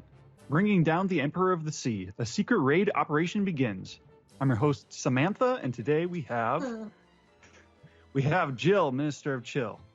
Hello, everyone. It is nice to be on the anime recap. And joining us today, we also have Kendra from the MHA podcast. Yay. And I'm trying to think of what I'll be the minister of. What rhymes with Kendra? Bendra. Yes, Kendra. Kendra. Ken. Ben. Kendra. Just like not even trying. That one's hard. Yeah, nothing rhymes with Kendra. Dragon. No, that's what I meant. Anyway, sorry. Yes, so we are continuing from the title card this week begins at 3 minutes and 23 seconds, and we are continuing where we left off last week, where we're talking about all the soldiers who are still following Odin even all these years. And there's kind of an elongated scene where Kinemon is remembering when they arrived in the present day for the first time, their version of the future, and they are kind of piecing the whole story together, where they're figuring out like, okay, so we went ahead 20 years, everyone thinks we're dead. The whole sequence has this kind of desaturated look, so it's a flashback. And Kiku oddly is obscured during this whole sequence here, where the soldiers come and they're bowing to Momonosuke. Such an odd choice. Yeah. I mean, like, I get it. I don't want to spoil it, the Mhm. Yeah, that's reveal the thing. later, but I don't think it's really like a facial difference. Yeah. I think Oda / the anime staff / the editors, I think they changed their mind on how they were gonna roll out certain Kiku reveals. Mm-hmm. Like this feels like, oh, they had like, there's another scene later in the episode that made me think the same thing, but we'll get to that. So Odin's men appear. They, Kinemon and the others are shocked that Odin still has followers even 20 years in the future, even after Orochi and Kaido have taken over and essentially demoralized everybody. And the followers of Odin, they've all got this crescent moon tattoo on their ankle. There's some like traditional Japanese music in the background that is just great in these scenes. I don't remember if we've heard it in Wano or not, but like some of it's just really good. Yeah, there's a lot of like big exciting music in this episode. I think they knew that it was mostly going to be talking, so they were like, oh crap, the soundtrack better be awesome. This episode took place in one room. And like the animation was so good just for that like part. I think they're like okay, let's just focus on this because later on we get like 3 times the same shot. So I appreciated they put like a lot of work just into like the crying faces. Yeah, so they're now telling the story about how the 5 of them kind of got spread out throughout the New World. Kiku stayed behind in Wano to kind of keep tabs on the enemy. And Kinemon, Momonosuke, Kanjuro, and Raizo, they went out to sea to meet up with the minks, but then they got separated. Raizo got washed away, and he said, "Oh, we'll rendezvous at Zo. We'll meet up at Zo again." And then the rest of them ended up in Dressrosa, which is where they met, Doflamingo. Momonosuke got kidnapped and shipped off to Punk Hazard, and that's where Kinemon had to follow him to, leaving Kanjuro in Dressrosa and bringing Kinemon to Punk Hazard, where he would eventually meet the Straw Hats. So just reverse engineering the whole time we spent with the samurai, and when you lay it out in chronological order like that, it seems very silly. Very contrived. It's pretty absurd. I mean, basically, I think they know it. It's like a Wano saga. Everything's been leading up to Wano since Punk Hazard, but the way it ended up is ridiculous. Like the Straw Hats have saved people through coincidence before, but this is just absolutely ridiculous.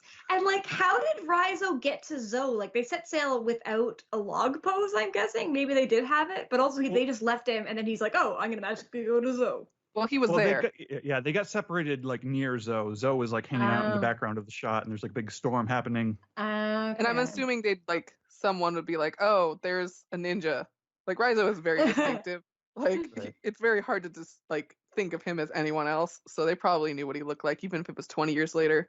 I did think it was funny that every time somebody got separated, they played the same shot of Kinemon reaching out, like, "No, Raizo, that was great. No, Kanjuro."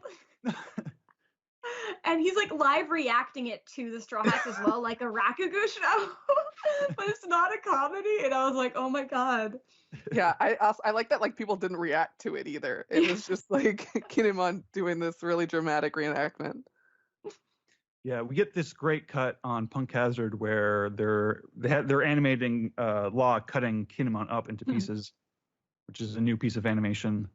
And that's when he starts remembering meeting the Straw Hats, and then they kind of go into a Punk Hazard clip show for a bit. I really hope that his farts talking comes up again in Wano. Just somehow, it's brought up as a helpful, I don't know, something that helps them out eventually. Or he distracts Kaido with it, or maybe he learned it from Odin. Puts on a ventriloquist show. Great. My mouth isn't moving. He asks Law to cut him in half again so he can be in multiple places at once. Oh, that would be cool. Luffy just wants to be a centaur again to, run against speed or something. Nice. So their plan in the present day is they're going to use their status as ghosts to their advantage because everyone in Wano just kind of assumes they're dead. And they're kind of sharing this plan. Kiku gets a little close to Kinemon, and Sanji gets jealous, and he's like, "Hey, watch it." Yeah, Sanji gets mad if a girl talks to a guy. This entire episode, Sanji was literally just useless. And I was like, leave. Why are you here? So Kinemon's kind of running down. So, we're up against the Kaido and Orochi's armies. Our side is the Straw Hats. We get big kind of splash screens of all of them. The Straw Hats, the Heart Pirates, the Mink Tribe, and our samurai. And ideally, he mentions, we would have 5,000 people, which I always remember thinking was interesting because that's the number of the Grand Fleet. Oh, how many people even live in Wano? Well, I mean, I guess quite a bit. It looks pretty crowded in the capitals, but there's also huge areas of wasteland. Mm-hmm. So, and I would assume I can't remember the name of the area that's snowy. I would assume that's probably less populated. I don't know. It's hard to tell. It's bad that my first thought as I said that was Canada because there's some places and there is a lot of just land. Yes, but Canada in Wano. Yeah. And then they go on to explain the nature of Onigashima, which is where Kaido kind of chills out. And there's going to be a big fire festival, which is since Kaido is revered as a deity, every year there's a fire festival, and Orochi will send kind of shipments out, he will head over to chat with Kaido and like kind of pay tribute to the deity. Is as the people of Wano understand it, I guess. I'm sure it's more dry than that in reality.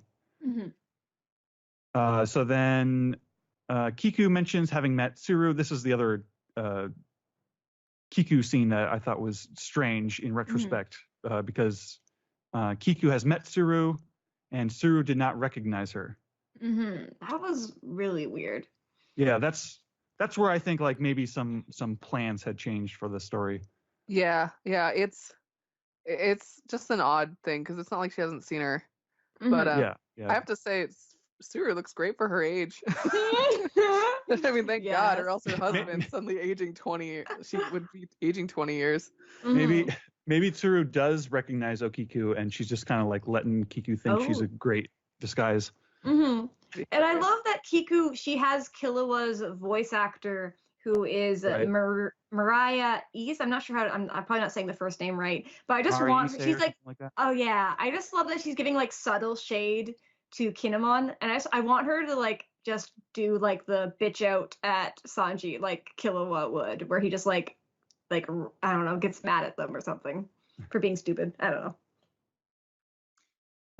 And so then they're explaining the nature of the kind of the symbol that they're trying to hand out to the people of Wano to kind of the code, the 2 birds on fire, the pit viper, and the reverse crescent moon, and that kind of tells them, okay, the people of Wano will know that on this day, during this event, at this port, that's when we're going to be gathering and starting our attack against Kaido. And Usopp and Zoro and Robin and everyone who's been in Wano this whole time, they've been kind of working out the plan with Kinemon this whole time. Luffy mentions, I bet Zoro isn't doing anything, and then we put Zoro. I was like, you'd be right. Where is Zoro going? He's just taking literally no one knows. Not even Zoro knows. He saw some boats at a port, and he's like, oh yeah, that makes sense. Just get on the boat. It's just like he just left. He's like, bye. And so now the plan is to get the rest of the Straw Hats into their Wano gear and have them play their roles. And Chopper wants to be a ninja. Kinemon suggests that because Nami's good at weather, she should be a kunoichi, and Nami imagines being a kunoichi, and that's like just boob and butt shots in her own imagination, I guess. I like how excited she was, though. She's like, yeah, ninja. Be a ninja. It'll be cool. Let her be a cool ninja. Give her that weird, like, handkerchief over the head.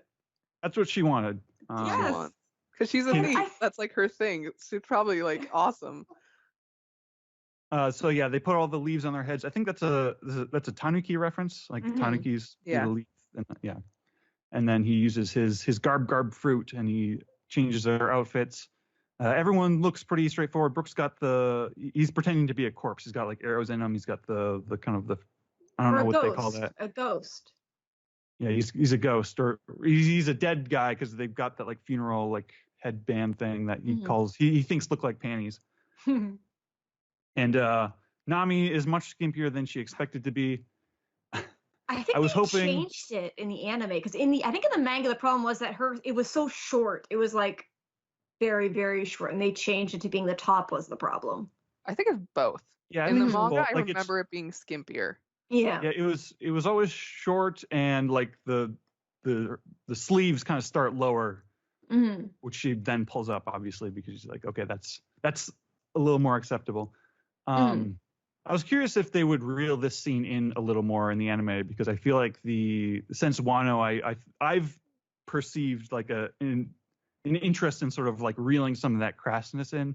Yeah. But this scene mostly plays out how it does in the manga, where Sanji's got his hard eyes and his grabby hands, and Nami's punching him, and then Kinemon's making the excuse, oh no, that's just how kunoichis dress, and let me show you another kunoichi. And then Shinobu appears, and she doesn't look anything like Nami. Nami is like, okay, no, you're just lying to me now. There's this weird time when she like bends over and you just see her head and her legs. I tweeted out, it's really scary looking. She's like a monster. She's kind of terrifying, I'll be honest with you. Like, I'm glad Oda's drawing women that don't look all exactly the same, but my God, Shinobu. She's kind of terrible. I love Shinobu, and then she just stands there and like doesn't introduce herself for a bit, and I was like, I love you, Shinobu. Yeah, so Sanji's having an episode, and Shinobu she just kind of no sells him. She just assumes that he's smitten by her mature form. And it kind of reminds us, sorry, that Sanji has like round eyes, but he just does half lids to look cool, which is kind of funny. And then so they're explaining Shinobu is kind of like a little sister to Kinemon, and so they're kind of we're getting situated now. And Kinemon now explains, okay, there's 3 more samurai we gotta be on the lookout for here. Kawamatsu, Ashura Doji, and Denjiro. These silhouettes are definitely interesting looking back. Or at least one of the Denjiro's is like very exaggerated, but the other two look they look a little closer to how we know they look. Mm-hmm. And so you've got like the big dramatic music, you've got Overtaken playing, they're making their plans. So they're like, okay, 2 weeks from now, we're going to spend the rest of the time kind of setting up, spreading the word, listening in on the enemies, and then 2 weeks from now, we're going to head out to Onigashima, and we're going to fight Kaido, one of the 4 emperors of the sea. And then there's a big dramatic zoom in on Luffy, to be continued. Mm-hmm. I like the line that they're gonna decapitate them, or like what's the line? The subtitles say behead a lot. Oh yeah. And I don't know how like literally doing that recently. This is probably just beat up. I don't know if I wasn't paying enough attention to it. It was like Buto Boss or just like defeat or whatever. I don't know.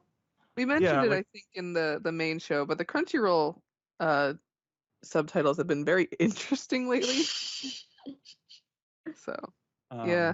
I mean, like metaphorically beheading, like they're a big evil organization, and if you take out the guys at the top, that's like beheading the group. Mm-hmm. It makes sense if you talk about Orochi, because the whole snake thing. And he's like all head. Yeah, he's just a head. And also like Kaido, like how Zoro killed the dragon, and also in Monster they cut off the head. Oh, yeah, I see that. The next episode looks really good. Mm-hmm. It looks nice. I'm just very excited. Did we know that character Shikamaru had pink hair? I know. No. I don't think so. I don't think he's ever been colored. Yeah. I guess at this point you can just assume that a character has pink hair. Right? Like, if we don't know.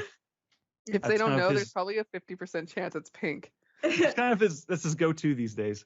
Mm-hmm. Any general thoughts on the episode, you guys?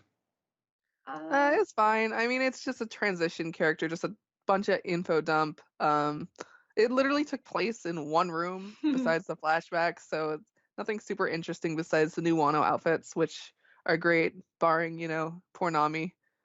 But yeah, I mean, it's transition episode, but we're really getting into the meat of the first part of Wano right now, so I'm really excited.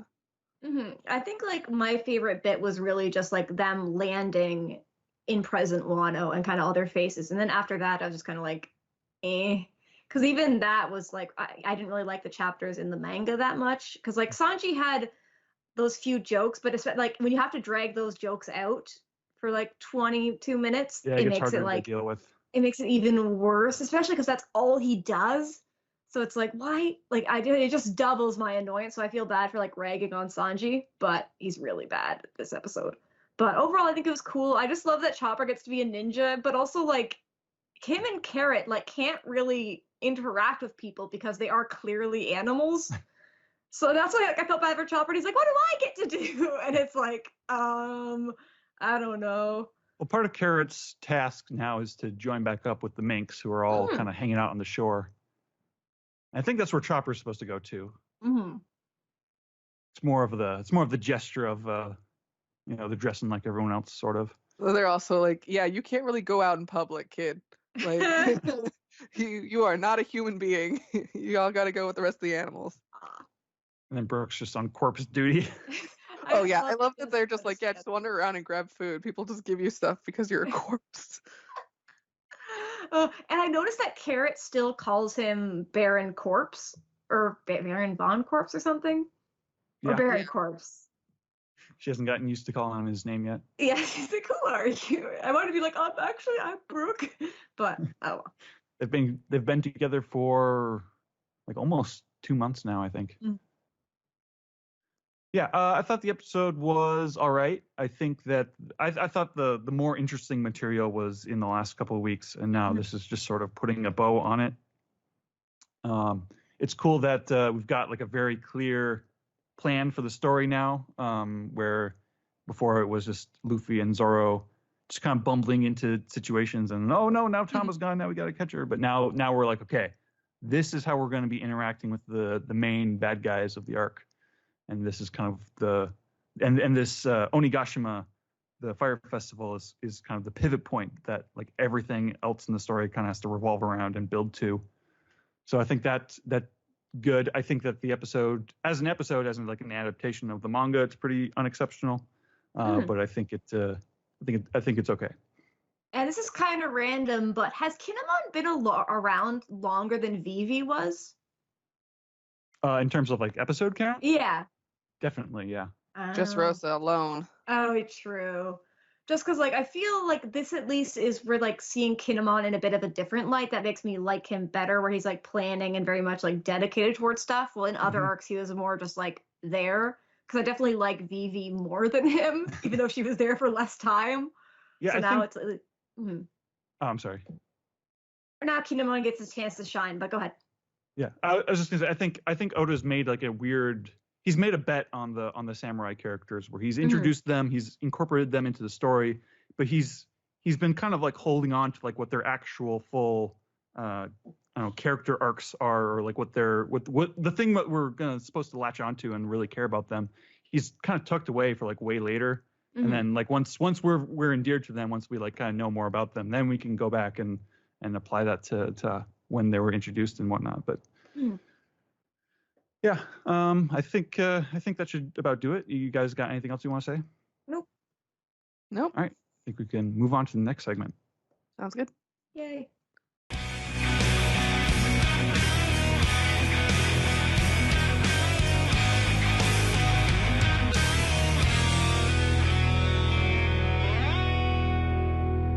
This has been the One Piece Podcast, episode 597 for the week of Sunday, November 24th, 2019.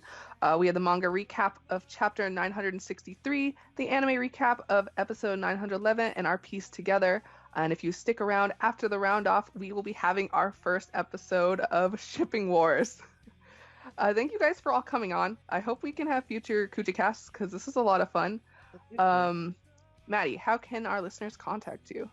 You can find me on Twitter at Oh That's Raspberry, and you can find me on Patreon at patreon.com/Maddie's Art Club. Kendra, how about you? Sorry, one sec. Okay, I'm Kendra. You can follow me on Twitter at Sniper of My Heart. I have a podcast with Sophie at MHA Pod, and I have another podcast at Haikyuu Pod. We're talking about Haikyuu, and I'm going to be on the next episode of the Dr. Stone podcast, so check that out. So, yay. I'm going to have to I'm catching up on My Hero, so I'm definitely going to start listening to you guys because it's obsessing me at this point.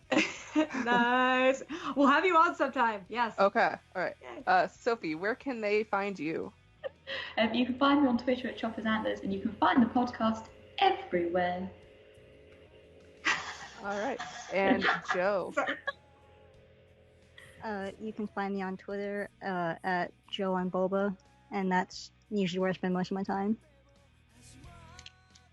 Kelly, how about you? And you can find me on Twitter and Instagram at Karuri. You can find me at Piratess on Luck on Twitter, and the podcast can be found at onepiece.com, twitter.com, youtube.com, and facebook.com/OnePiecePodcast. OnePiecePodcast@gmail is their email address.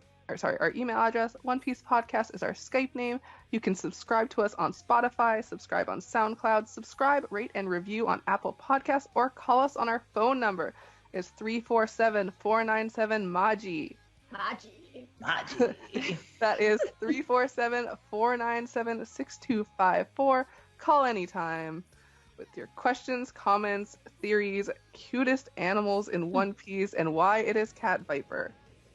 So for the One Piece podcast this week, my name is Jill. And my name's Kelly. Goodbye, everyone. Bye.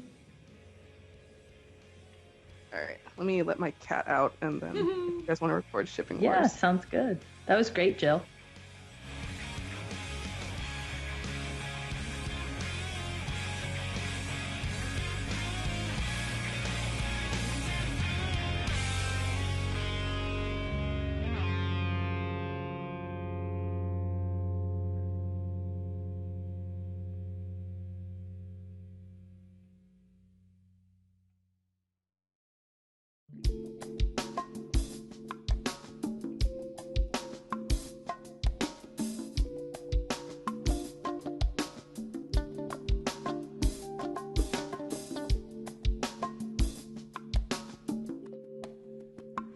All right, welcome to the first, I can't say really annual, but the first iteration of Shipping Wars. Because who doesn't love shipping?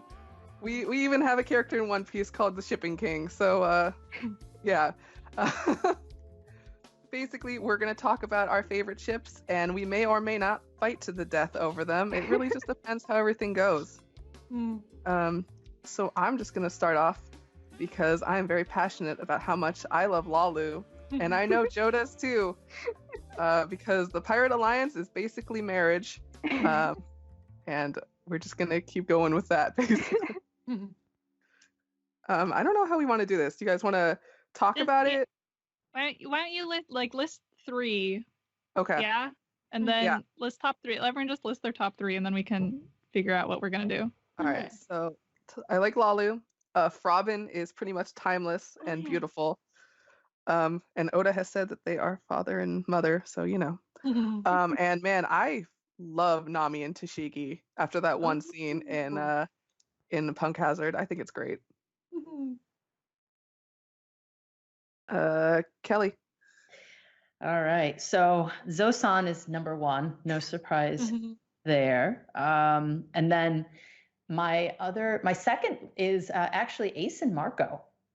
I always really liked that ship for some reason. And then I've always kind of had a little bit of a soft spot for the Zoro and Tashigi ship.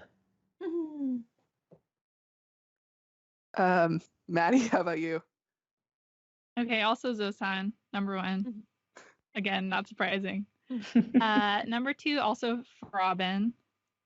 And number three is Doflamingo.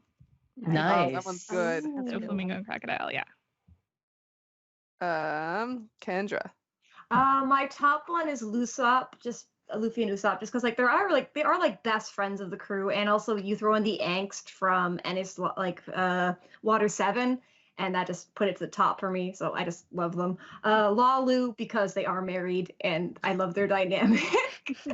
And also my third at Scarlet_simply told me I needed to say Kobe and Helmeppo. I wrote down Kobe and Helmet though, so maybe that tells you a lot. But I do like that, and they're on official merch together all the time, and it seems like maybe Kobe's helping Helmeppo become a better person. I want to see more of them, basically. I would also maybe say Frobin, but Kobe and Helmeppo deserve a shout out.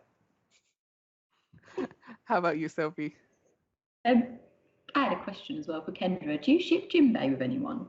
Not really. I know some people ship him with Robin, but I don't really feel it. I like Jinbei up by himself. He's happy. He's a bachelor. Yes, exactly. He can just be my uncle. I don't need an aunt. I'm good. I do not ship myself with Jinbei. I need to make that clear with people all the time. But he is hot. But I'm just he's my uncle. It's okay. He's the fish uncle. He's hot, but he's my uncle, so it's okay. Yeah. All right. Maybe that's not okay. No, you'd be surprised. One time, Curious Cat, people started sending me weird asks, so I delved into fish anatomy to because I think they don't know how whale sharks have sex, which is very funny to me. Sorry, this is Sophie's fault. And Joe, what about you? So I've never had an OTP in my life before, and then the Lauder just crashed into the ceiling and just destroyed my life. runner-ups are I have really liked Usopp and Kaya since first reading the Syrup Village arc. And I also am a big contender for Shanks and Makino. That one's really cute. Mm. I'm really hoping that baby is Shanks's. Yeah. I mean, it would be the typical One Piece dad, right? Abandon your kids. Yeah, like Yasop never met Usopp. Like he just set sail while she was pregnant, and I was I'm so looking forward to the reunion. yeah. Does Yasop even know that his Seriously. wife is dead? No, he's too busy being a pirate. He doesn't care. Oh, He's sending her letters and like no one's getting them. They're just stacking up at the house. Oh God, that's so depressed. The villagers are using it for fire, start fires. Oh. And I don't think, Sophie, did you actually say your ships? I did not. Oh, sorry.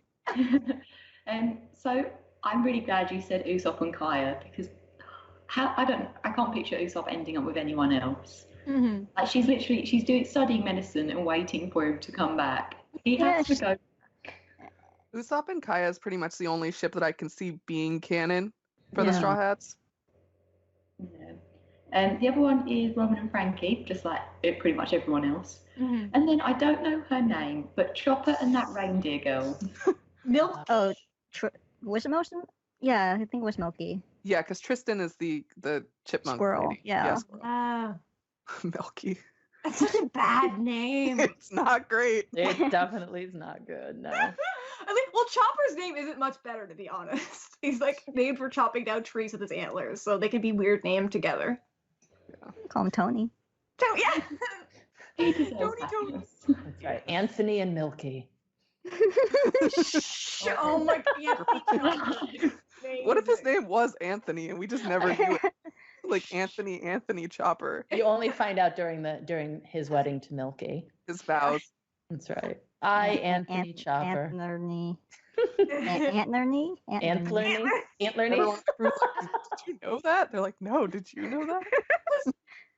Tony is his last name, so she'd be like Milky Tony. Tony Milky. Yes. Now that sounds like candy. Yeah. It's probably the best option. He likes sweet, so she's a Milky Way bar. Oh, yeah. I'm just so uncomfortable about Chopper having his sexual awakening on the first day. Like, I didn't want it. He's not there yet. The story will end. He'll grow older and then it will happen. Chopper's got. I mean, how old can reindeers live? He's gonna lived grow old past soon. Because I think male No, reindeers I live think to 13. Don't. and Yeah, they're like he should be dead already or like almost dead Yeah, Sure, technically according he to should. reindeer years. I think But he female has the reindeers human fruit, so that should extend his life, hopefully. Because he's 17 now, right? Yeah, Yeah. Yeah. which is like the end of a reindeer's lifespan. Oh, this got dark real fast, y'all. All right, Here lies Anthony Chopper. But do Let's we bring want to fight about any ships? Can I ask a question about the Luffy and Law shipping? Can someone explain it to me? Because I feel like poor Law would just get such high blood pressure living with Luffy. He'd get Exactly. and died early death. That I is the also point. have a question. I don't understand Luffy shipping. Okay. Yeah. To me, he is an asexual rubber man. Yeah, No, I totally get kind that. of I feel would the same never want way. it in canon. But like Yeah, not in canon. But like in fanon, I love the whole. I think someone bring it like Sweet Summer Child and Bitter Winter Man like together.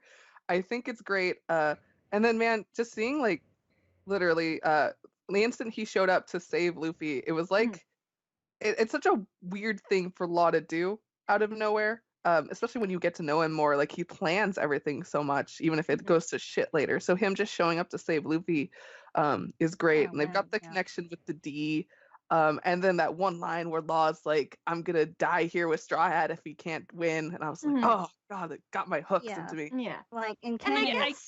I guess I can see Law liking Luffy, but Luffy just never understanding. Yeah, because I Yeah. feel like Luffy's the challenging part in this, right? Like I can't see him thinking that way or processing that or even like noticing subtle cues. Right. It's the same Yeah. with like Boa or Hancock, right? It's Yeah. just like he has Well, I no guess- idea. He's like, well, okay, hey, Well, he friend. knows what marriage is. I Yeah. mean, yes, he's definitely asexual and aromantic in the series. Like, I totally Mhm. get that. I just like their dynamic together. Yeah, Yeah. like I Yeah, think okay. in I the mean, canon, it's all fake, right? So Yeah. like whatever. I was Yeah. just gonna say like asexual and aromantic like are different, so maybe like he could be asexual, but then he like still has a relationship, or like be aromantic and not asexual, or like I don't know. It's like I think it's mainly the Lysop for me is just them being like friends and kind of like what is there's a term for being in a relationship that it's I don't platonic. know. Yeah, platonic, or there's No, like, there's I forgot there's what a it is. term Yeah. called like queer platonic relationship, which is like Yes. two asexual people who are like dedicated, like in a dedicated relationship with one another. Mm. That's what I was kind of thinking, is that maybe that's kind of like how I might picture Luffy with people, but I'm fine with people also imagining it the other way too. I Yeah, can see like- Law being asexual as well. That's what I was gonna say. Like I think of both of them as like Ace in the series, especially like Mhm. after like Monet was like flirting with Law and he just like didn't give half a shit. But like I really like their dedication to one another. Like their whole like throughout Dressrosa, they're just like refusing to let each other die. And like once one gets down, the other one gets back up and like continues the fight. So it's less of like a romantic thing and more of just like the sheer like dedication to one another, regardless of if they're really aware of it or not. If that makes sense. Yeah, I like Yeah, that they're also two definitely. captains of the same Mhm. generation. They're equals, Yeah. basically. And I mean, Straw Hearts is just a really good. Yeah, and like one thing I kind of thought of, like it's not really necessarily in character for Luffy, but like I think back to like when when Usopp and Luffy fought, and Zoro said like if you're gonna cry, like go do it in private, because like we don't need to see that from our captain. And one thing I thought of was like Law saved Luffy after Ace dies, and so it's like he's not a captain, so it's kind of like he's almost like somebody Luffy could go to. Right. He Yeah, could be Law weak literally in front of save Luffy's life. There's that one scene where they're outside of Amazon Lily and Law's holding on to Luffy's hat for him. And I was Oh like, god. "Oh, got me. And he like got me flinches hard." it in the anime. Oh my god. The filler. Yeah. And then like the scene that like really killed me was when like Doflamingo's got a fucking gun to Law's neck and Law just like flips him off and he's just like, the Straw Hats have committed miracles this entire time. You can't beat them. Like your whole thing is gonna come crumbling down. I'm just like, holy shit, Law. And not to mention like when he's a kid, he's like, I don't believe in anything, but he believes in the Straw Hats. Damn it. Yeah. You're gonna make me cry over Law. Here, how about someone talk about Zosan? Zosan, I like it, but it's in so many fics, and there's so much like overexposure for it. For me, is my only problem. See, now I mean, it's there's no such basically thing as too canon much because- Zosan. Yeah. we were talking about like in the pre-show, like when you go to a doujin shop and it's like there's the One Piece section and it's like 80%. So, like there's just shelves and shelves of it. It's Yeah. Which means incredible. there's always new stuff to buy.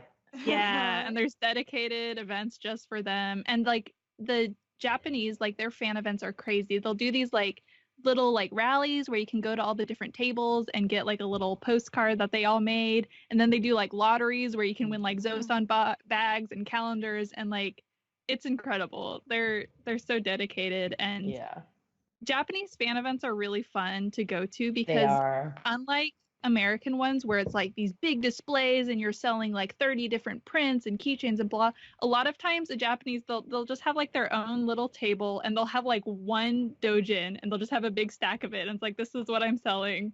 And they sell stuff really cheap because it's really about being fans rather than making a profit. So it's a really different experience when you go to like a Japanese fan convention, and it's really neat.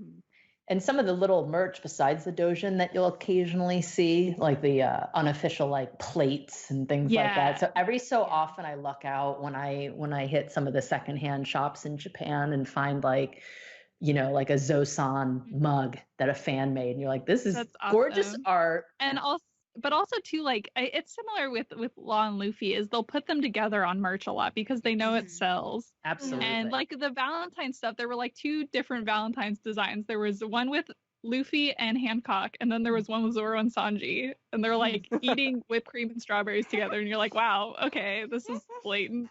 We're like, this is now canon. You But have you've endorsed this.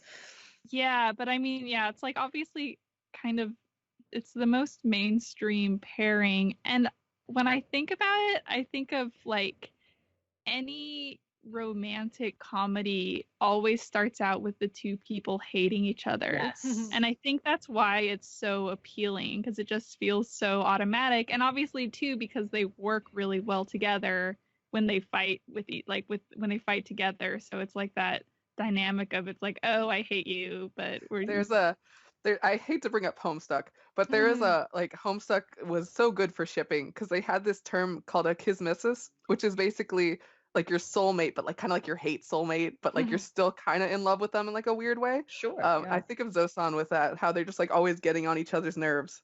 But there's always a respect there, and you see that no matter what, they'll begrudgingly admit that they have faith in the other, that the other person is strong, or something along the lines where you see that level of respect, whether they get along or not. You always see that level of respect. So to me, that kind of just makes it even more of an appealing ship that they can still find positive things to say about one another, even though they bicker all the time. And what kind of disappointed me though was that like when they finally did meet again, there wasn't really any payoff to Zoro being like all upset that Sanji left. It was just kind of back to normal. Yeah, I kind of did want a little bit more about that because when you think about the scene in Zoe, when he's kind of like listening in a little bit there, you're like, okay, he's either going to maybe say something to Sanji when Sanji comes back or some sort of a reaction. I was kind of waiting for that, to be honest with you. I think it's kind of like he knew he was going to come back. It wasn't like an Usopp situation where he was leaving. He said he was going to come back, and Zoro had the trust in him to know that he would do that.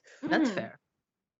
But also not even from like a shipping perspective, sorry Sophie, but just like a relationship. I feel like sometimes maybe Oda, like, because we didn't really see them bicker a lot until kind of like just a few chapters ago when they were like bickering about the sword. And I was like, oh yeah, this is the dynamic that they usually have.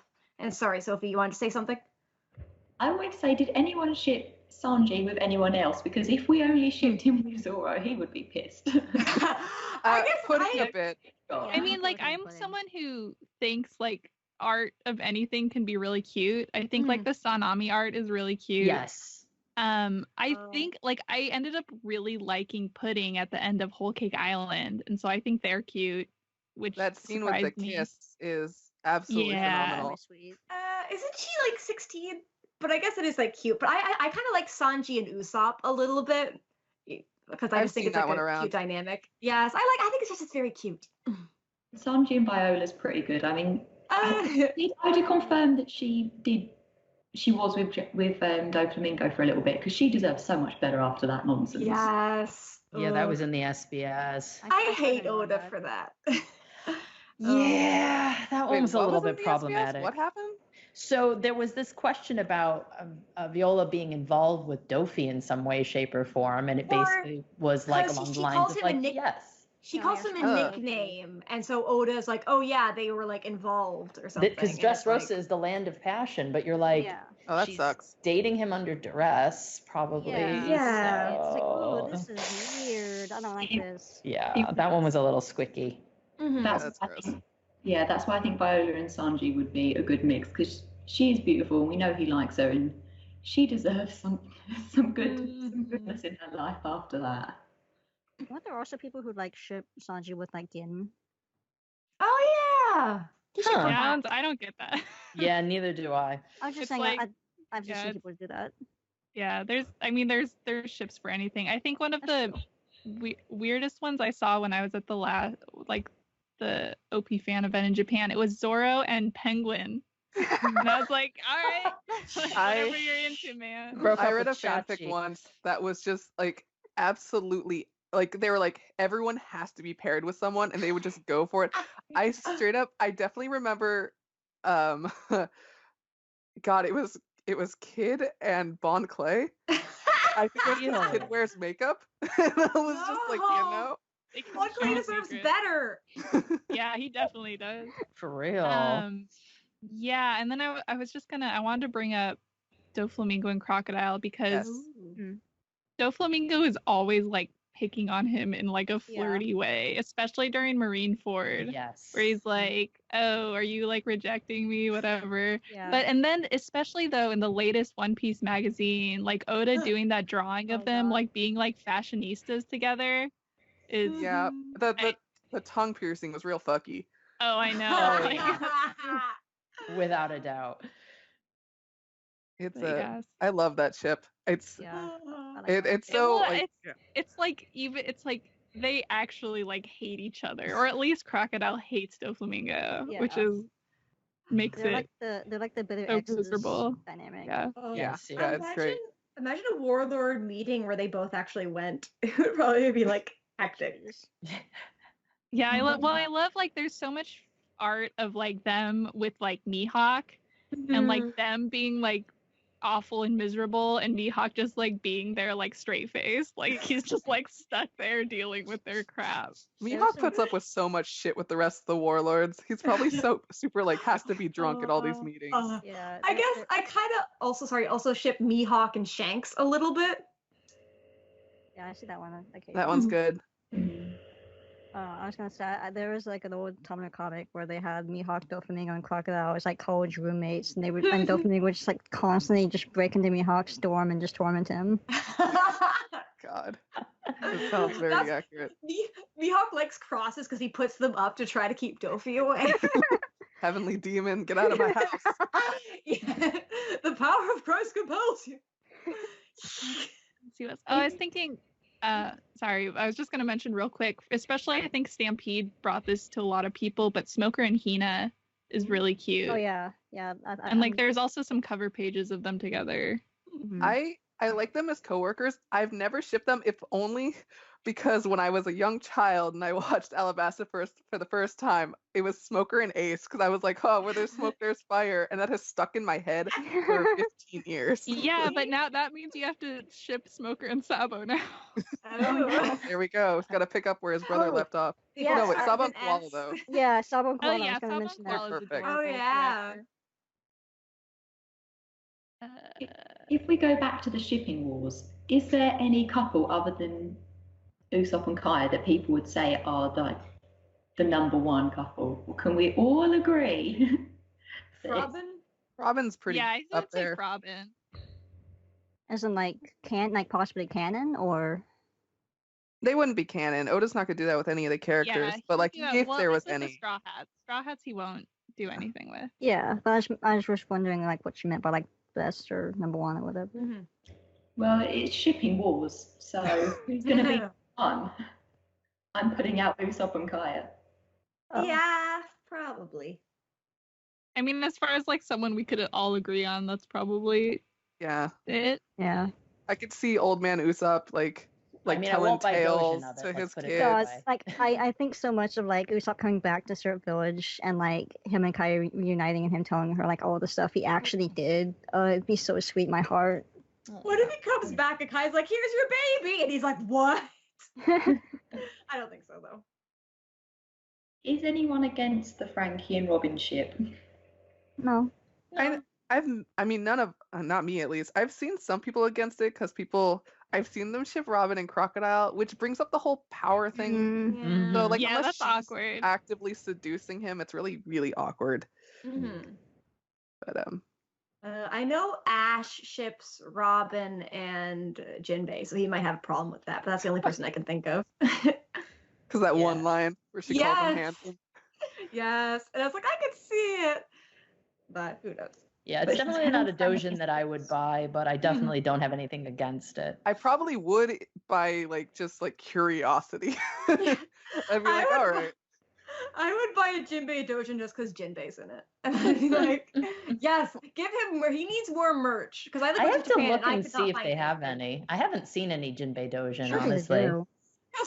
All I can Not think that of I'm is sharks. actively looking for it, mind you, but Well, he's not a shark because whale sharks are like not sharks or something. It's weird. No, they're not whales. Oh Right? yeah, they're not. No, they're whales. sharks. they're You're right, sharks. yes. They're They're not sharks. whales. They're not whales. Okay. Yeah, because otherwise Okay. he wouldn't be a fish man because he would be a mammal. Be like a shitty mink, but like He'd be a mammal man. I don't know if this is like I don't read a ton of doujin. I just read a lot of fan fiction, and for some reason, it's all like really tame. And I'm like, God, I don't know why these people aren't writing like super weird porn with the devil fruit users. I'm like, this is literally like this series where you could just go wild, and people are so tame about it. I hate that. I hate when they're like, oh man, think about the things I could do. Has the most vanilla sex ever. I think it depends on who it is, because if it's Dofladile, it's like, whoa. Oh no. Of course, because he has like his Dark Knight thing, so it's just like, hey, Dofi makes 8 of himself and then goes at it. Yeah, but like sand is not the most sexy of power. Sand in your underwear. Jill, have you written any fan fiction? Nothing worth mentioning. So no. But I should. I've written loose up fan fiction, so yay! I will one woman army loose up into existence. But you've not written sexy fan fiction. No. If you had, I don't think you'd tell everyone. Maybe you have. Ooh, no, I don't. If I ever wrote like actual porn, I would have to do it like anonymously. There's no way. Like I would be so nervous. Even if I like wanted people to read it, I'd be like, no. Even the most vanilla. Yeah, you have to go on Twitter and be like, did you see this new fan fiction writer? Yeah, be like, oh, it just happens to be I just happened to find it. Unlock Pirates. There we go. Oh no, I've been hacked. Joe, at one point I was reading a Lalu fic, and at the end I saw it was dedicated to you. So I was like, haha. Yeah, I have a friend who writes fan fiction, and she's dedicated towards me. I wonder if people listening realised that this was going to go the porn fan fiction route. It had to go there eventually. I would have been disappointed in us.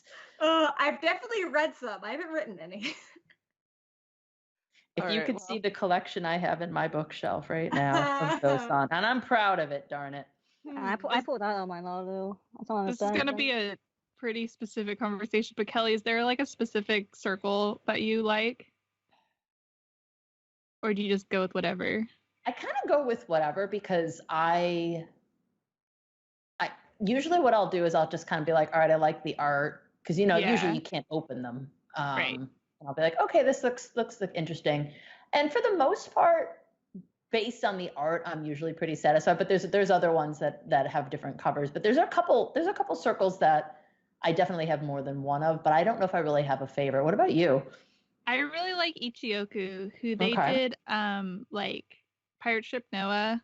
Yeah, okay, I read that. And like they're like 10 or 12 years old, so it's like mostly that's why it's been so fun going to secondhand stores because I'm just finding like these really old doujin and like collecting them, which is a lot of fun. About in my, yeah, and they're yeah, I love them, so they're my favorite. Nice. There's a lot of new ones. A lot of people probably are familiar with Rue, who does a lot of really cute artwork, and she's on Twitter.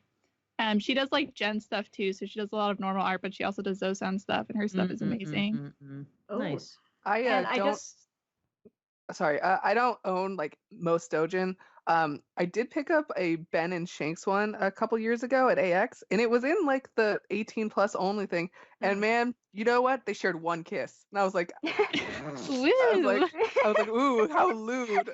That I was gonna mention that when we were talking about Shanks, that's another one. I like him with Beckman. I think it's cute. That's good. But it's funny with some of those that'll still get put into an 18 because like if you look at some of the figures, for example, like they'll have like the adult version of figures, and there's another manga that I read that I'm a really big fan of, and there's a figure coming out for 10 count, which is the one I read, which I'm a huge fan of. But what made it R18 was the male character's nipples were showing. That was it. Oh, really? They're fully clothed. He's sitting on his lap. It's a figure that's going to come out later on this year. I've actually gone to 2 toy fairs in Japan just to see it. But the thing that made it R18 was male nipples. So it's interesting, like depending on the characters, what will make something R18 for Japan.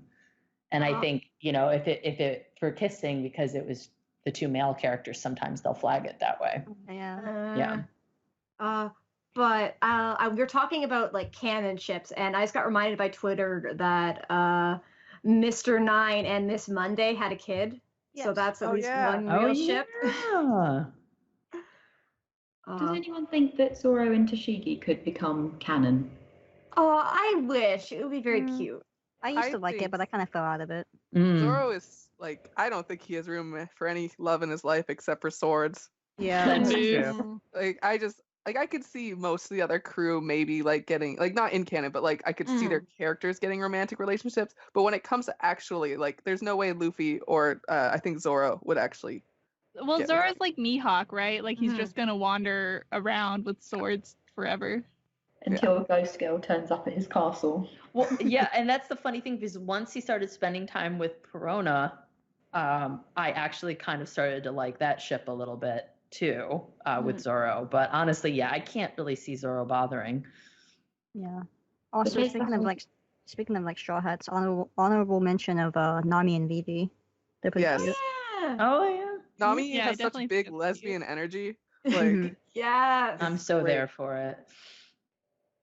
I've always had this dream of like the end game of One Piece is Nami settles down with Vivi or Tashigi or whoever, and she runs like a floating casino and all her employees are little like gremlin children she's adopted from like Oh, I'd love that. like that's how I see her going out.